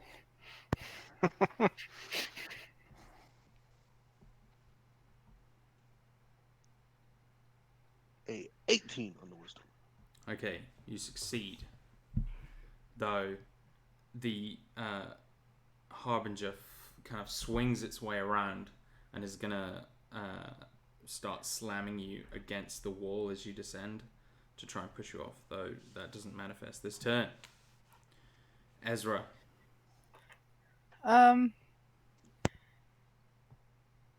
Couple of questions. Yeah. Is Og pretty much like taking up like all the space on the Harbinger? Not quite all of it. There's room. Are they within 30 feet? They are. I am going to Misty Step to the Beholder. Oh, I really hope you have another one of those to get off it again. I'll be fine. Yeah. Okay. You is that your action? No, that's bonus action. Okay, thought so. And your action? 2 attacks. First one misses, and the second one is an 18. 18 hits. Just. All right. And that is 9 points of damage. It is falling faster now with the added weight and is kind of struggling to stay up. Og. All right, I'm kind of annoyed that this thing is falling so slowly, so I'm just gonna try to beat on it to try to get it to fall faster. So 20 on the first attack.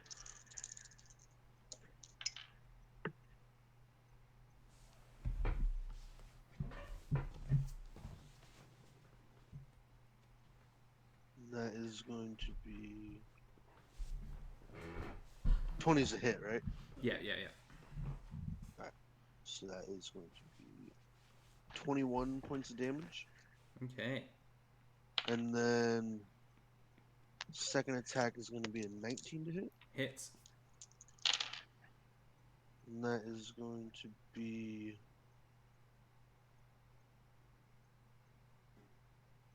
28 points of damage. Okay.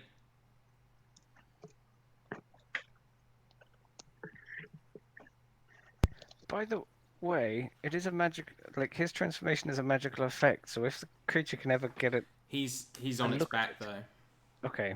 I'm just saying if Yeah. if the creature can ever get around it, Harbinger. End of your turn, Og. There's an IRA in retaliation. That is going to be a wisdom saving throw, please. Man. Hey, 16? That is the DC, you lucky bastard. One of these days I'm getting you. Solanum. He just healed Ezra and was like just said his sort of words to her, and then she just goes poof, and he's like he runs to the window like with his hand like through his hair, and he like shouts granddaughter, and then like sees that she's like on top of him stabbing her sword into it, and he's just like wide-eyed.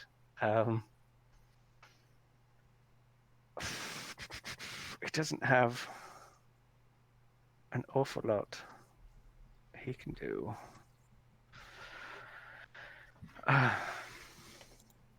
Can Indra say something? Sure. She's going cause she's kind of leaning out the window after that last round or whatever. Solanum's now standing next to her, and she's going to like look to him and look back at the glass cage and say, "Help me wake her up." He was already turning in that kind of way, and you kind of focus his attention. She's the one who yes. brought us here. She is the one. What? And he's like taking some steps. What? She sent me the dreams. She sent me mine. She But taught me to dance. He is like trying to process this, and I know a lot for 6 seconds. Yeah. yeah, it's my full action, I guess. He is going to move to the thing and try inspect it or perceive it, possibly, Make me an or investigation something. check. Yeah. Not going to be the greatest. 12. Yeah, you can't find any way immediately that might open it. You think it's probably quite complex. Probably. More than likely, but he's going to begin the process. Solanum and Indra, because you were both at the window, I need you to both make Constitution saving throws, please. I did just describe myself moving away. Yes, but by virtue of you being up to the window, you should have done saw this you. when you were... Yeah. Okay. Constitution saving throw, you say? Yeah. Oh, I don't know which one. Which one is going to betray me? Yes.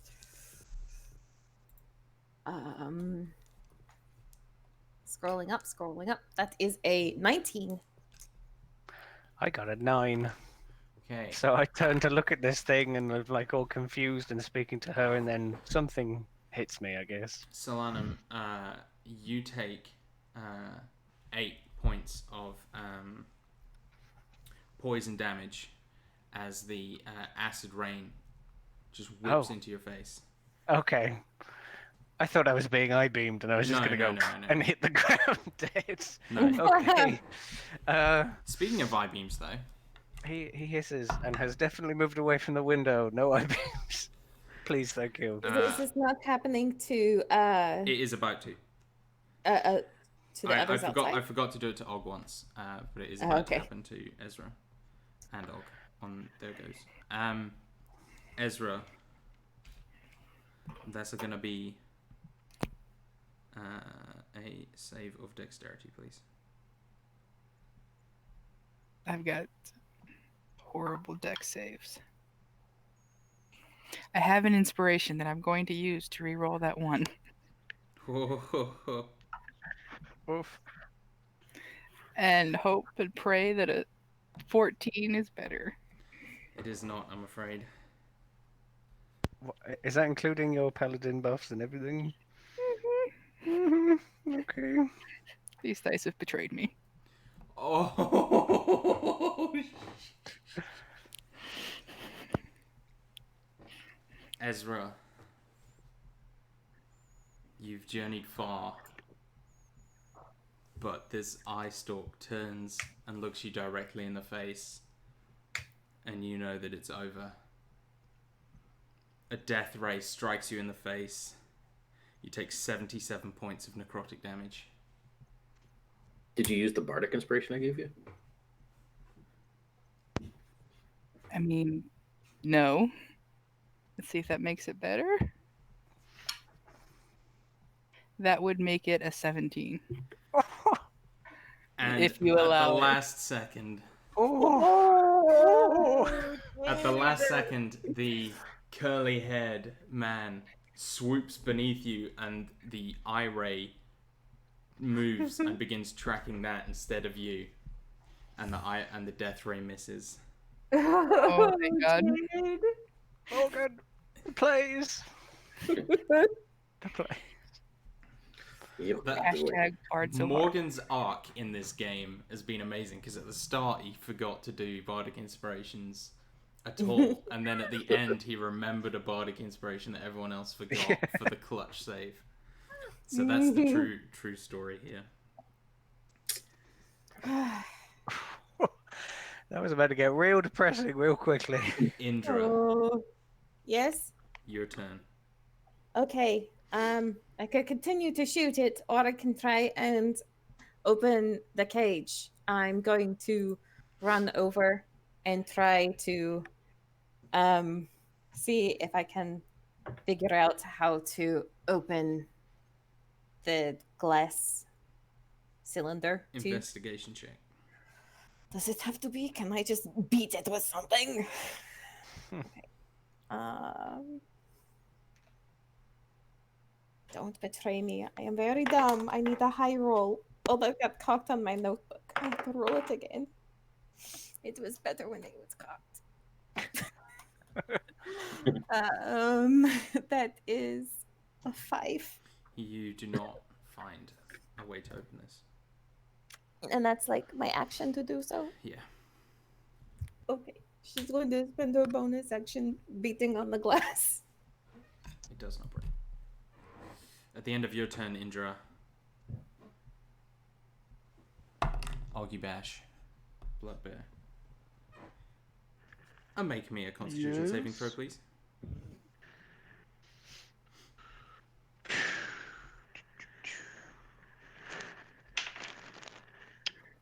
That's going to be a 15. Do you have anything that can help you?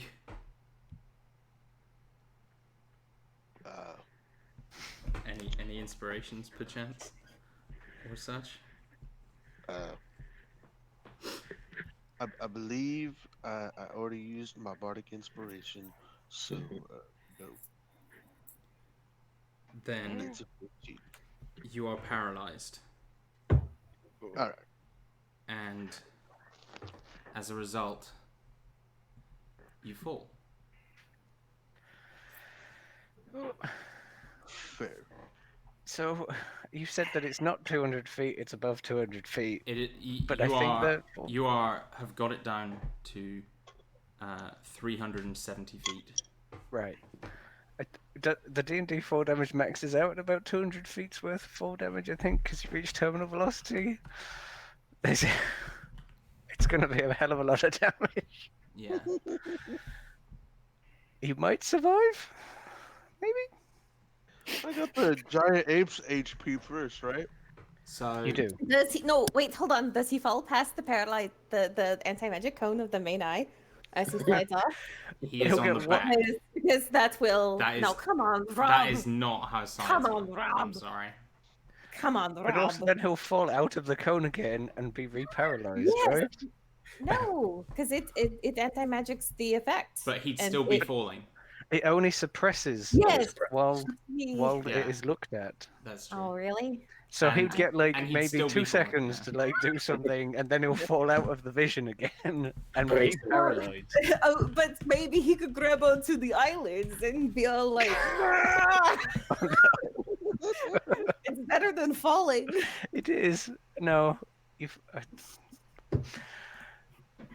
Give him a chance, Rob. Give him a chance. Brace yourself, Fog. The ground is coming. yeah. Now, I think does he get rage? Because he was raging and then became the thing. Does the rage still affect and would half the bludgeoning damage? I mean, it does half all damage except psychic damage. So Unless just- the paralysis would knock him out of rage. He Has to go I- 2 rounds, right? Yeah, he'd done damage. It would have to go 2 rounds. He'd probably wear off, wouldn't it? Before no, because depends Depends on how how far fast he he falls. floors. Yeah, how far he falls. It takes him longer than 12 seconds to hit the ground. He won't be raging when he So- hits it. No, I'm not trying apparently to- the rage is not a thing. I'm also not trying to kill players, but I don't see how rage would make landing any less. Og, you take Because 90. Because mechanically it would half the bludgeoning Because- damage. No, I know, before, but he doesn't get it anyway. Yeah. Apparently, Og, you it's take not a 90 thing when you points get of bludgeoning damage. Say what? 90 points of bludgeoning damage. oh, I'm still in giant ape form. All right. What? How many Yeah. hit points does the giant ape have? More than 90. including all the damage that was done to you. Yeah, I have 160 as a giant ape. Well, 157 to be exact. Sorry. 90 plus. Yeah, You must be 157. pretty. You must be pretty close, though. Oh no, yeah, I'm very close. yeah. But I'm still a giant ape. That's definitely like a round or 2 of holy shit. Ow. No, I wait. thought I was gonna be dead. No, Alright. no. He doesn't hit the ground. He hits water. No, he doesn't. He hits the No, ground. 'cause I think we've It climbed would've up and hurt out just the because same it's if it raining. was. We've climbed all the way out of the Underdark in this tower thing that sunk, Oh. so we're above the ground. Okay. Also, it kind of righted itself and stuff. So Yeah. I just like the idea of him falling into the water. That's all.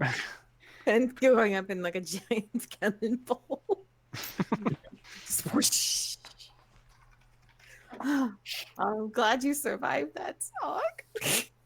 Not that we know that. We don't even know that happened to you.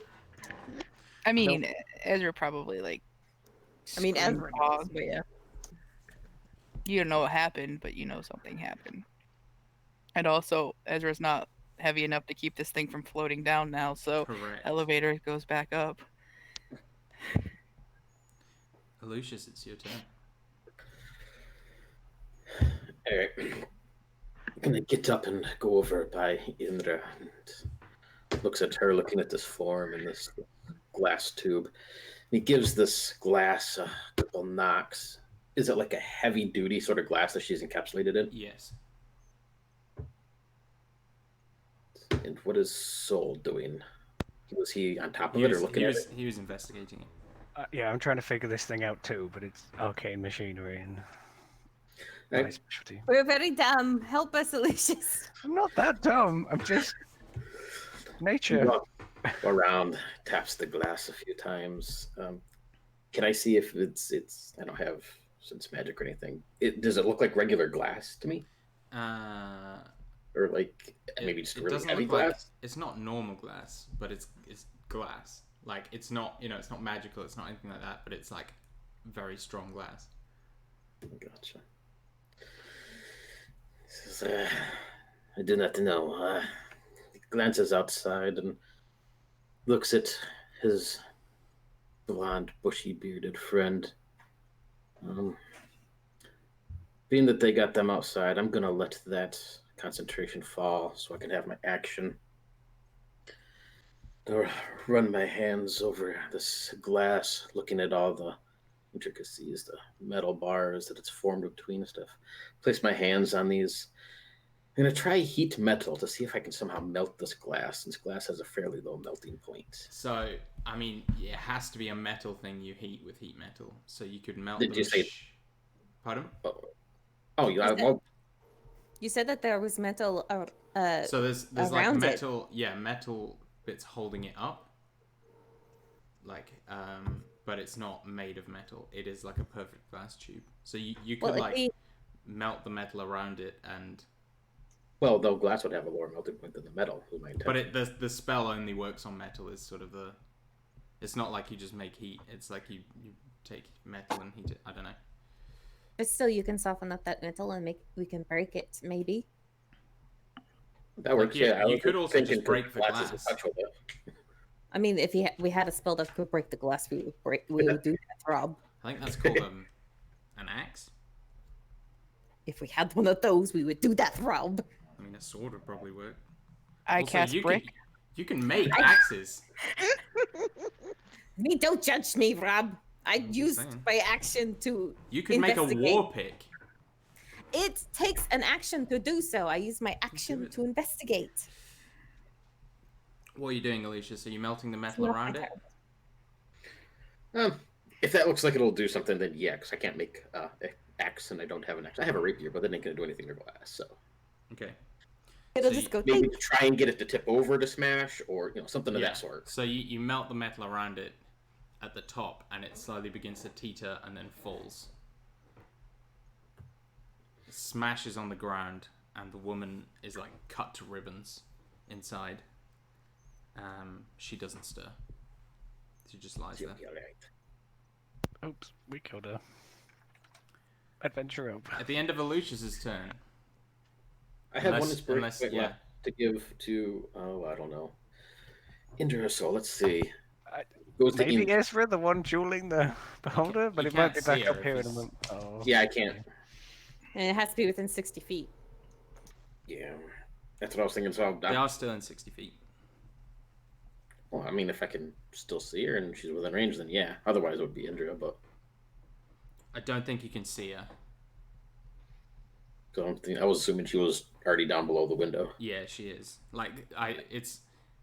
They are against the wall of the tower because he was trying to like rub Og off him. So I hope Okay. it was a rubber dog. So yeah, I'll give it to Indra then. Ezra, Mm-hmm. Constitution saving throw. Mm-hmm. Oh, not Constitution. Sorry, Dexterity. My bad. That is a 23. You succeed. You duck out of the way of another of these heinous black rays. And now it is the Harbinger's turn. It is going to fly 20 feet up, not quite at the window yet. Okay. And then it has 3 eye rays and 1 target, so. Okay, that's an okay one. Dexterity saving throw. That is a natural 20 for a total of 30. Okay. Or excuse me, 27. You feel your limbs kind of slow for a moment, but you fight through it. Oh god. Strength saving throw? 27. Okay. You feel an otherworldly force begin to push you, but you succeed. And that is going to be a Constitution saving throw. 13. Womp womp. If it's a spell effect and it makes her sleepy, she can't fall asleep because she's an elf. Mm-hmm. Yeah, afraid that's not what the situation we're in. 43 points of necrotic damage. Oh boy. Ow. It is time for this to end. He kind of Are you growls. still and- going? Mm-hmm. Okay. Did the heal help then? The Yeah, 1600? yeah. Okay. Ezra. I am going to. Is it safe to assume that he's going back into the room? Yeah. All right, I'm gonna bonus action. Make sure. Yeah, I'm gonna bonus action.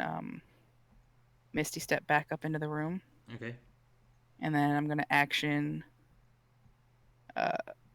Lay on hands for the rest of my lay on hands. How much is that? That's 30.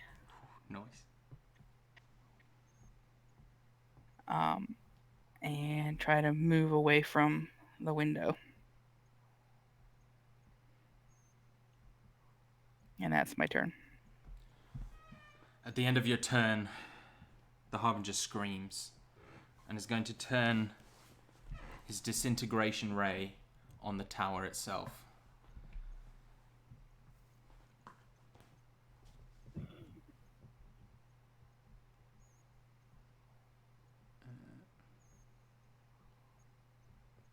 The tower takes 49 points of force damage and begins to crumble, and the top, like 60 feet of it, or the top 30 feet of it, begins to rock slowly, and everything begins to turn sort of topsy-turvy again. It's still standing, but it won't be forever. Og. Well, I was about to climb up the tower, but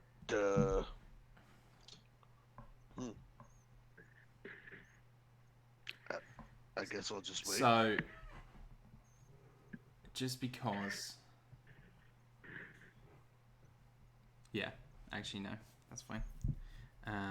So you're just gonna do nothing? Gonna wait down here. Yep. Sure. I see the tower's about to crumble. Yeah, you so see like even a as big... big ape, I would know. Let's not climb up the crumbling tower. Yeah. So- You also know your friends are in there and potentially Yeah, hopefully I can dying. like catch them as they like jump Okay. out of this Yeah, crumbling tower. he has crappy intelligence, to be fair, as an ape. But you see like a shower of like fine dust floating down. Solanum. Wonderful. So he's probably tossed to one side as the thing starts to go, or is like riding away. He is going to scrabble over to the woman. Is she like angelic in nature? No. Like, is this no? She is, at a glance, she is like, she is a kind of person that you've never seen, or you've not seen in a very long time. She is like the progenitor of your race.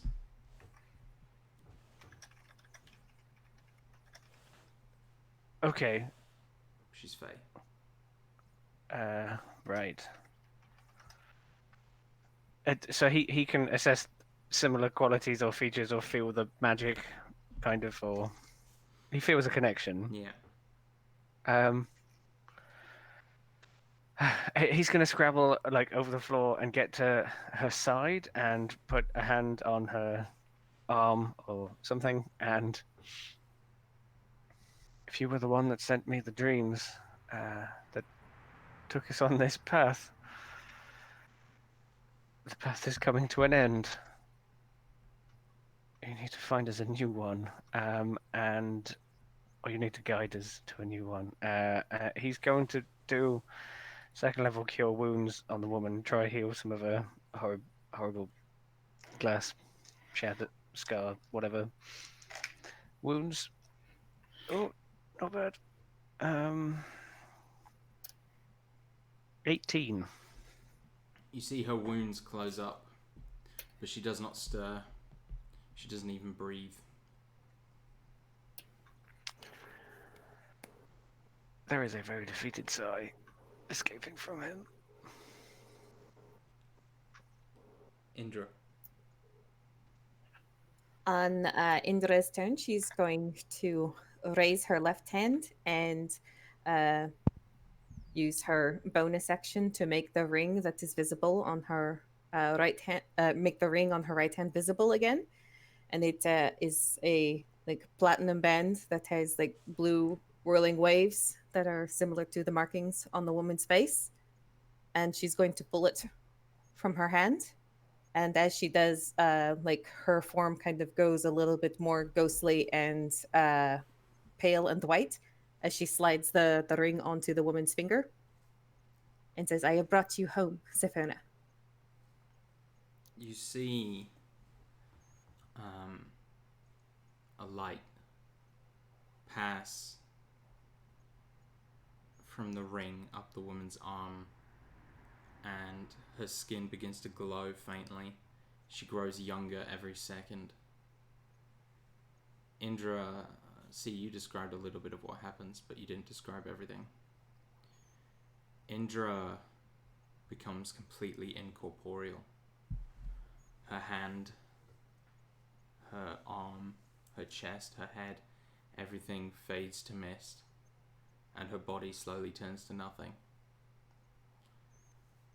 Finally, there is just a vague,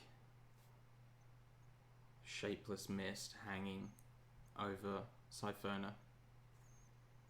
When the woman's eyes wake and she breathes in, and she blinks slowly and looks up at the mist above her. Lucius, it's your turn. Hope if I'm unmuted. He'll stand back watching all of this as it happens. Sort of can hear the sounds of this battle outside.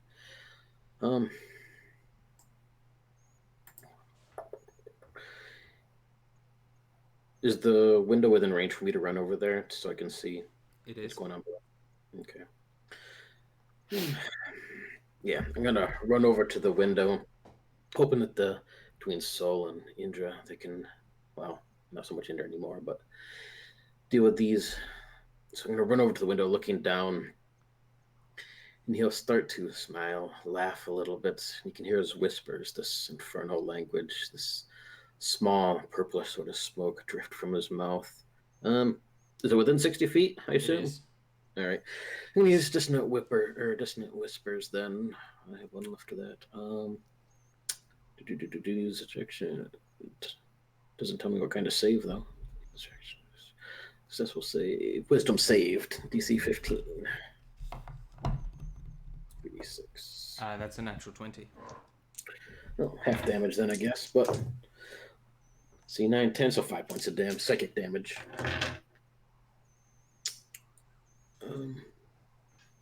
And yeah, I'll stand there. I don't have any more bonus extras to give, but I'm gonna at least, take the brunt of this thing, or at least an irate or something. I'm willing.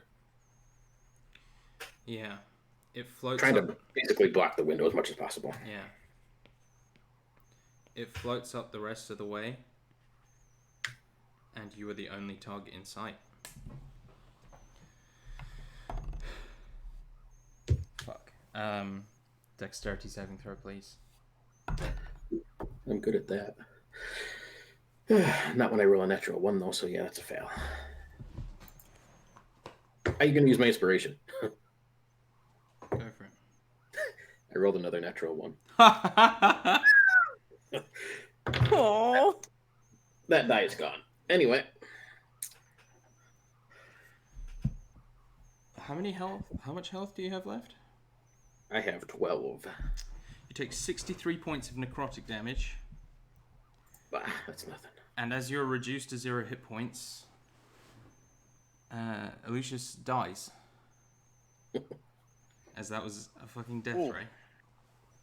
So, you lock eyes with the beholder, and it just says, goodbye. And then it blasts you with a death ray. Lucius crumples. I would have that brief moment. Of course. Your character died. You can do what you want.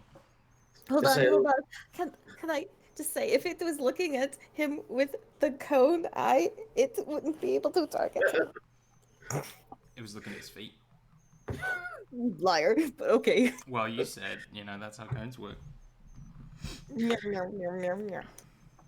That's all right. He will glance over. He can see this coming, but he was hoping to at least stall it enough for everything. But he'll look over at Soul and I guess this woman or Indra or whatever the case is and say, "You had a friend once. He died. And I will let it leave at that." Oof. And then you while Sol watches, you just disintegrate away into dust. No, No? this was a death ray. He just Okay. crumples, Okay. eyes open, staring off into absolute nothingness. Meanwhile,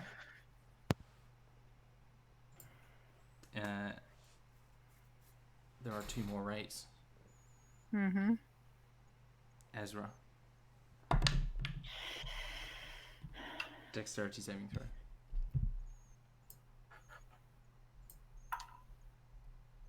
Uh, 23. You succeed against the slowing ray.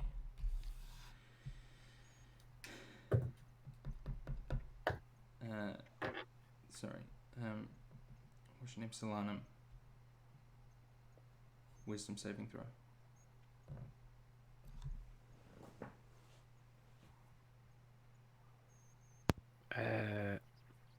Also 23.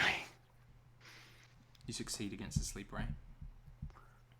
Ezra, Sleepy it's your time. turn. Is he within range of me that I can go up and attack him? He is hanging in the middle of the window. Is that a yes? Yes. 25 and 16 to hit. Both hit. The 25 hits, the 16 doesn't, sorry. Then that is 11 points of damage. You see the Harbinger choke up some black, bilious blood. But it stays, standing firm, aiming its eye at you. Are you continuing to wait? I mean, yeah, he's 390 feet up. I can only move at like max. You have a climb of 40. Yeah, 40. So that would You go take. 80. Yeah, by the time I get up there, there wouldn't be an up there. In my mind. You're seeing something interesting though. These feet that were coming out of the tower below are up here as well, and they like smash down into the earth. And you can see that it opens up kind of a gap in the earth, and you can see into the way below.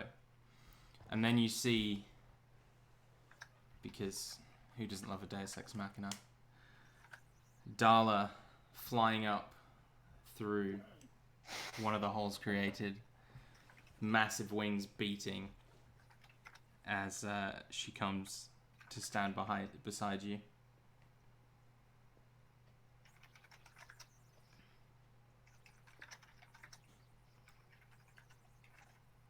Do you climb on? He's still a giant ape. Yeah, you can He's hang on. there, technically. But Yeah, But yeah, a I giant am bear. still a giant bear. That's true. So, not for much longer you aren't. Like, this- next turn you won't be. Believe me. Okay, well, next time we can do it, But- but this horse is large as well, so. Yeah. Yeah, Okay, you- we'll do that Technically, next if time. you- I am a huge I thing am can- huge. Yeah, Oh, he's you're huge. huge. Shit, I didn't But- realize there was that. I Yeah. think Okay. large steeds can carry one size above. That's how steeds. Right? Oh, okay. Oh I no, thought it, no, it's one below. yeah, I thought it was one below. Oh, you'll get a chance in a second, Andrew, Yeah. Okay. if we're all alive. But Oh, this horse is huge actually as well, because a normal horse is large. It still has to do. Yeah. It still has to be one below. below, but I misspoke. I mean, it could get started. It could try. Yeah. It is an angel horse. Like, I mean, I just want to see a bear riding an angel horse. Yeah. Right. stop why running I our asked. dreams. I mean, you could always drop the concentration It's not my turn. Until Also, next you turn, wouldn't- and I you will can't- drop it next turn. I was already planning on. It is your Okay. turn. Right. He's no longer a bear because he's no use down there, and I don't know if he's alive or dead. I presume maybe the magic tells me so, but everything is going to shit over this tower, and this huge woman has not uttered anything or said anything, and my granddaughter is possibly about to die in front of me. He is going to cast Conjure Animals, specifically flying ones, potentially. So it's either 1 CR2 or like 2 CR1s or something like that. Okay. Of beasts of a flying persuasion and that kind of size. Giant eagle are CR1s, so you could have 2 giant eagles. That's probably going to be the thing. I'm not sure how many flying creatures there are beyond eagles at this kind of level, but I just know that one off the top of my head because it's on fire. She Yeah. can only do CR1. I don't think there's actually any flying CR2s.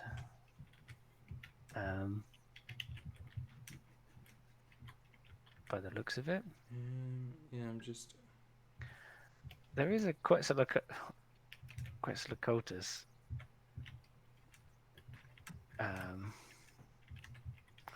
But if you want to go the Coatl kind of route, but I don't have Yeah. access to that. I do. I don't have its stats on this website. So I have it right here. is it on the other website? Or you could just do the giant eagles. It's up to you. Nah.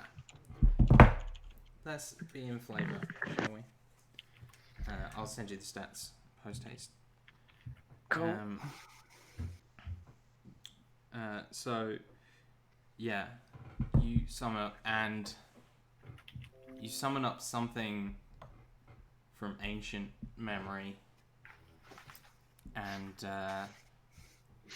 far down in the underwater basement of this tower, we see like a small box.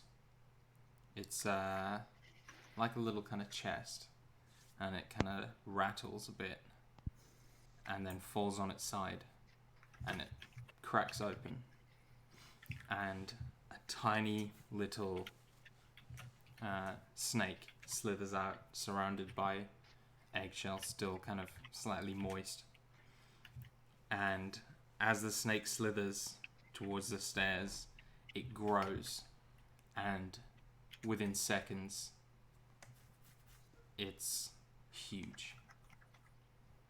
And it sprouts these gigantic iridescent green and orange wings and takes flight, spiraling its way up the staircases until, like a bullet, it comes flying out of the door and fans out its wings, spreading itself in front of the Harbinger. What does it do, Dan?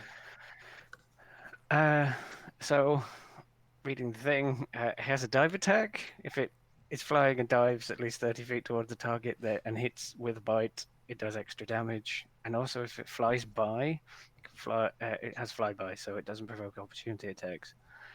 I think it has 1 bite, looking at this. Yeah, it does. It is a huge, fancy-looking thing. It might survive. I don't know what. This is a strange creature. Like, it has some. It's really quick. I think it's more a mount. It's real quick and not very good at fighting, apparently. But oh well. Oh, that was a good roll, actually. 21 to hit. Hits. And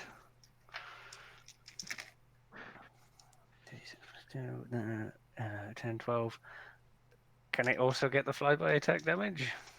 I mean, it's not diving. It has 80 feet movement. Has it flown all the way out of the earth and got here, or is it able to move 30 feet to make an attack? It's like flown up the tower, but that was just kind of flavor. But it has to dive at least 30 feet towards a target. Like, I think it has to be going down. I don't know. Does it have enough movement to go down? No, because it's in the room with you. Okay. Okay, 12 damage.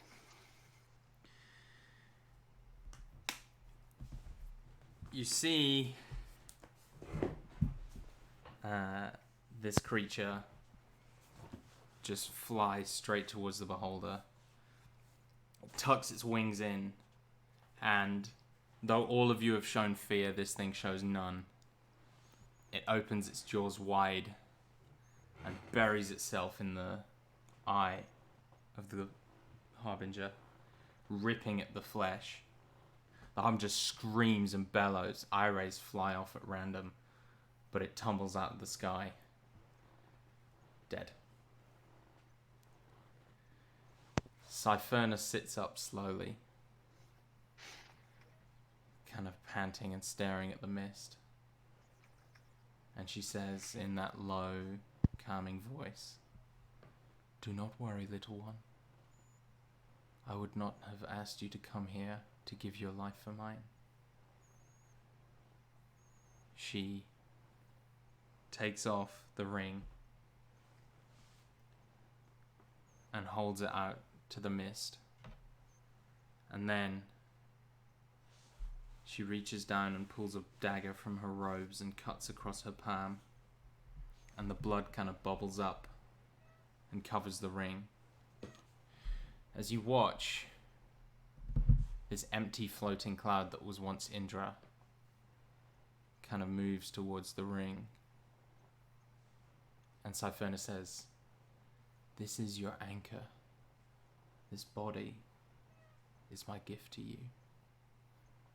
And slowly the mist kind of surrounds the ring.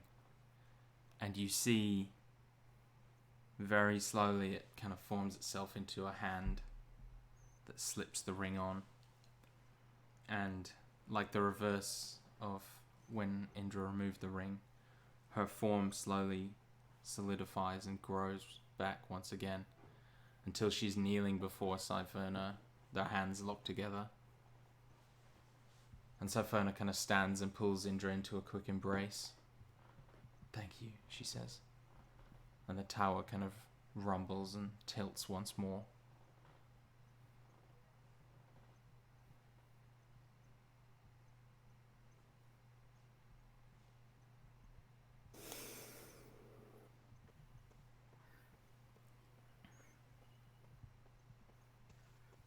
And Indra looks up at Cypherna and says, "It was not this scary the last time this happened," she says as like the tower shakes. Cypherna smiles and she goes to say something, but just then there's a crack like lightning, and a blast of light rips through from the top of the tower and releases this kind of crackling snap of light, and pieces of the tower, all the glass smashes and rock crumbles and falls. The tower is falling apart. Cypherna says, "My friends, you have saved me, but alas, we have doomed Yaorun. This tower is the last, and it is broken without my body. We must go." And she's like choking with emotion, and she kind of grabs Indra and she drags you to the edge of the window and throws you both out. And great kind of wings spread from her shoulder. Ezra, you watch as the creature that killed the Harbinger flies up to the window and perches itself beside you, nudging you to try and get you to take it.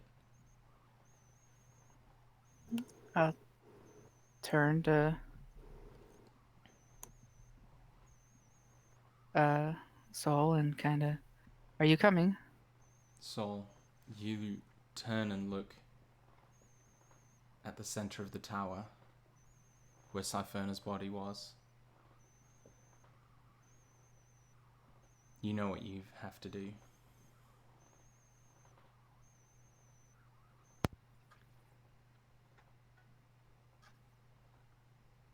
He opens his mouth.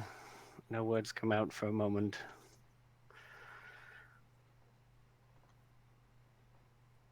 Your run is not doomed.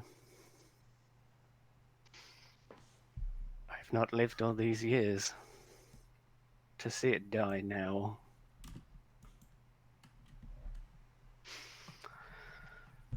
He takes a few steps towards her. We've seen things. Old things, ancient things, fantastic things. It is not the end. It is not the end for them or for you. And he is going to put his hand on your shoulder. This world has given me a lot. I've lived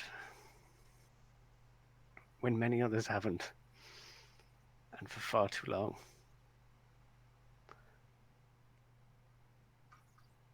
If your own and the great oak needs me to flourish again, I've lived my time. It's time for you and the others to live theirs.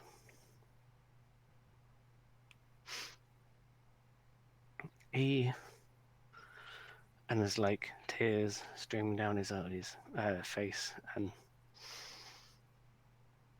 and he looks down to Lucius. Take the hero. People must know his story. They must know yours.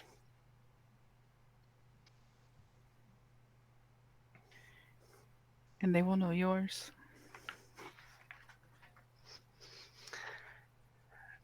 They will know mine, for the world will still turn.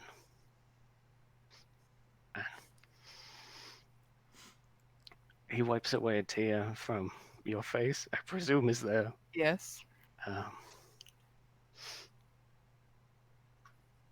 You have been so very kind to an old elf that the world forgot. And you have been so very generous and tolerant of a small child who asked too many questions.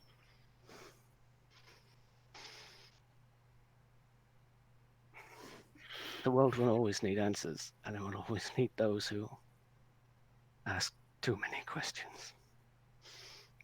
And he pulls you in, squeezes you with that feeble strength. For a 2-armed hug. Yeah. Probably the first ever. He is going to place in your hand some of the gifts he has been given, but he will not take off the robe, his mantle, and then he will try and help you, and I'm sure it's mostly you doing it, pick up Lucius and get you both on the back of this fantastic ancient looking beast and watch you as you mount up to fly away. Go for it. Now is the time for courage. The world will need it. He calls after you, I imagine, as you go through the rain, and he turns to take his final steps. So as the Quetzalcoatl spirits you both away, Solanum, You have to fight your way to get to the center of the room. It's tilting horribly now, and you're trying not to think of how high you are. You make it there and push yourself into the center, and immediately another rip of light crashes into you, and it hurts so much, and you scream. But then it stops. Do you give yourself to the light? He does. Your With body thoughts of begins to... Ezra. Sorry, you go. Sorry, with thoughts of Ezra in his mind, he does. Your body begins to glow, and the veins in your arms specifically, as the flesh of your body melts away, we see your eyes closing as all the pain is gone, all the doubt is gone, and you're left for the first time in your life without any fear, without awful memories, until there is nothing left. You are entirely given to the light and to the tower. Behind you, Ezra, there is an explosion of sunlight in the center of the storm. A huge beam that strikes the top of the tower. There is an almighty boom, an explosion that buffets you, and the storm is dissipated. It scatters the darkness, and the rain is brought away.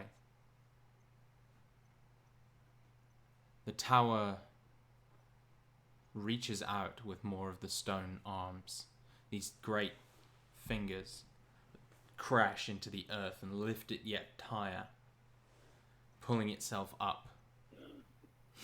You see, as you look back, glass and stone mixed with this magic of light, wrapping themselves around the tower, fixing what damage was done, ousting the darkness that had sat for so long festering in its belly. The tower is at its full height now, far taller than it was before, almost twice as tall. It's once again a beacon to the land that seems to end the darkness. And as you watch this, and Og as you watch this from below, and Indra as you are spirited away and look over your shoulder, you all are reminded of one single fact.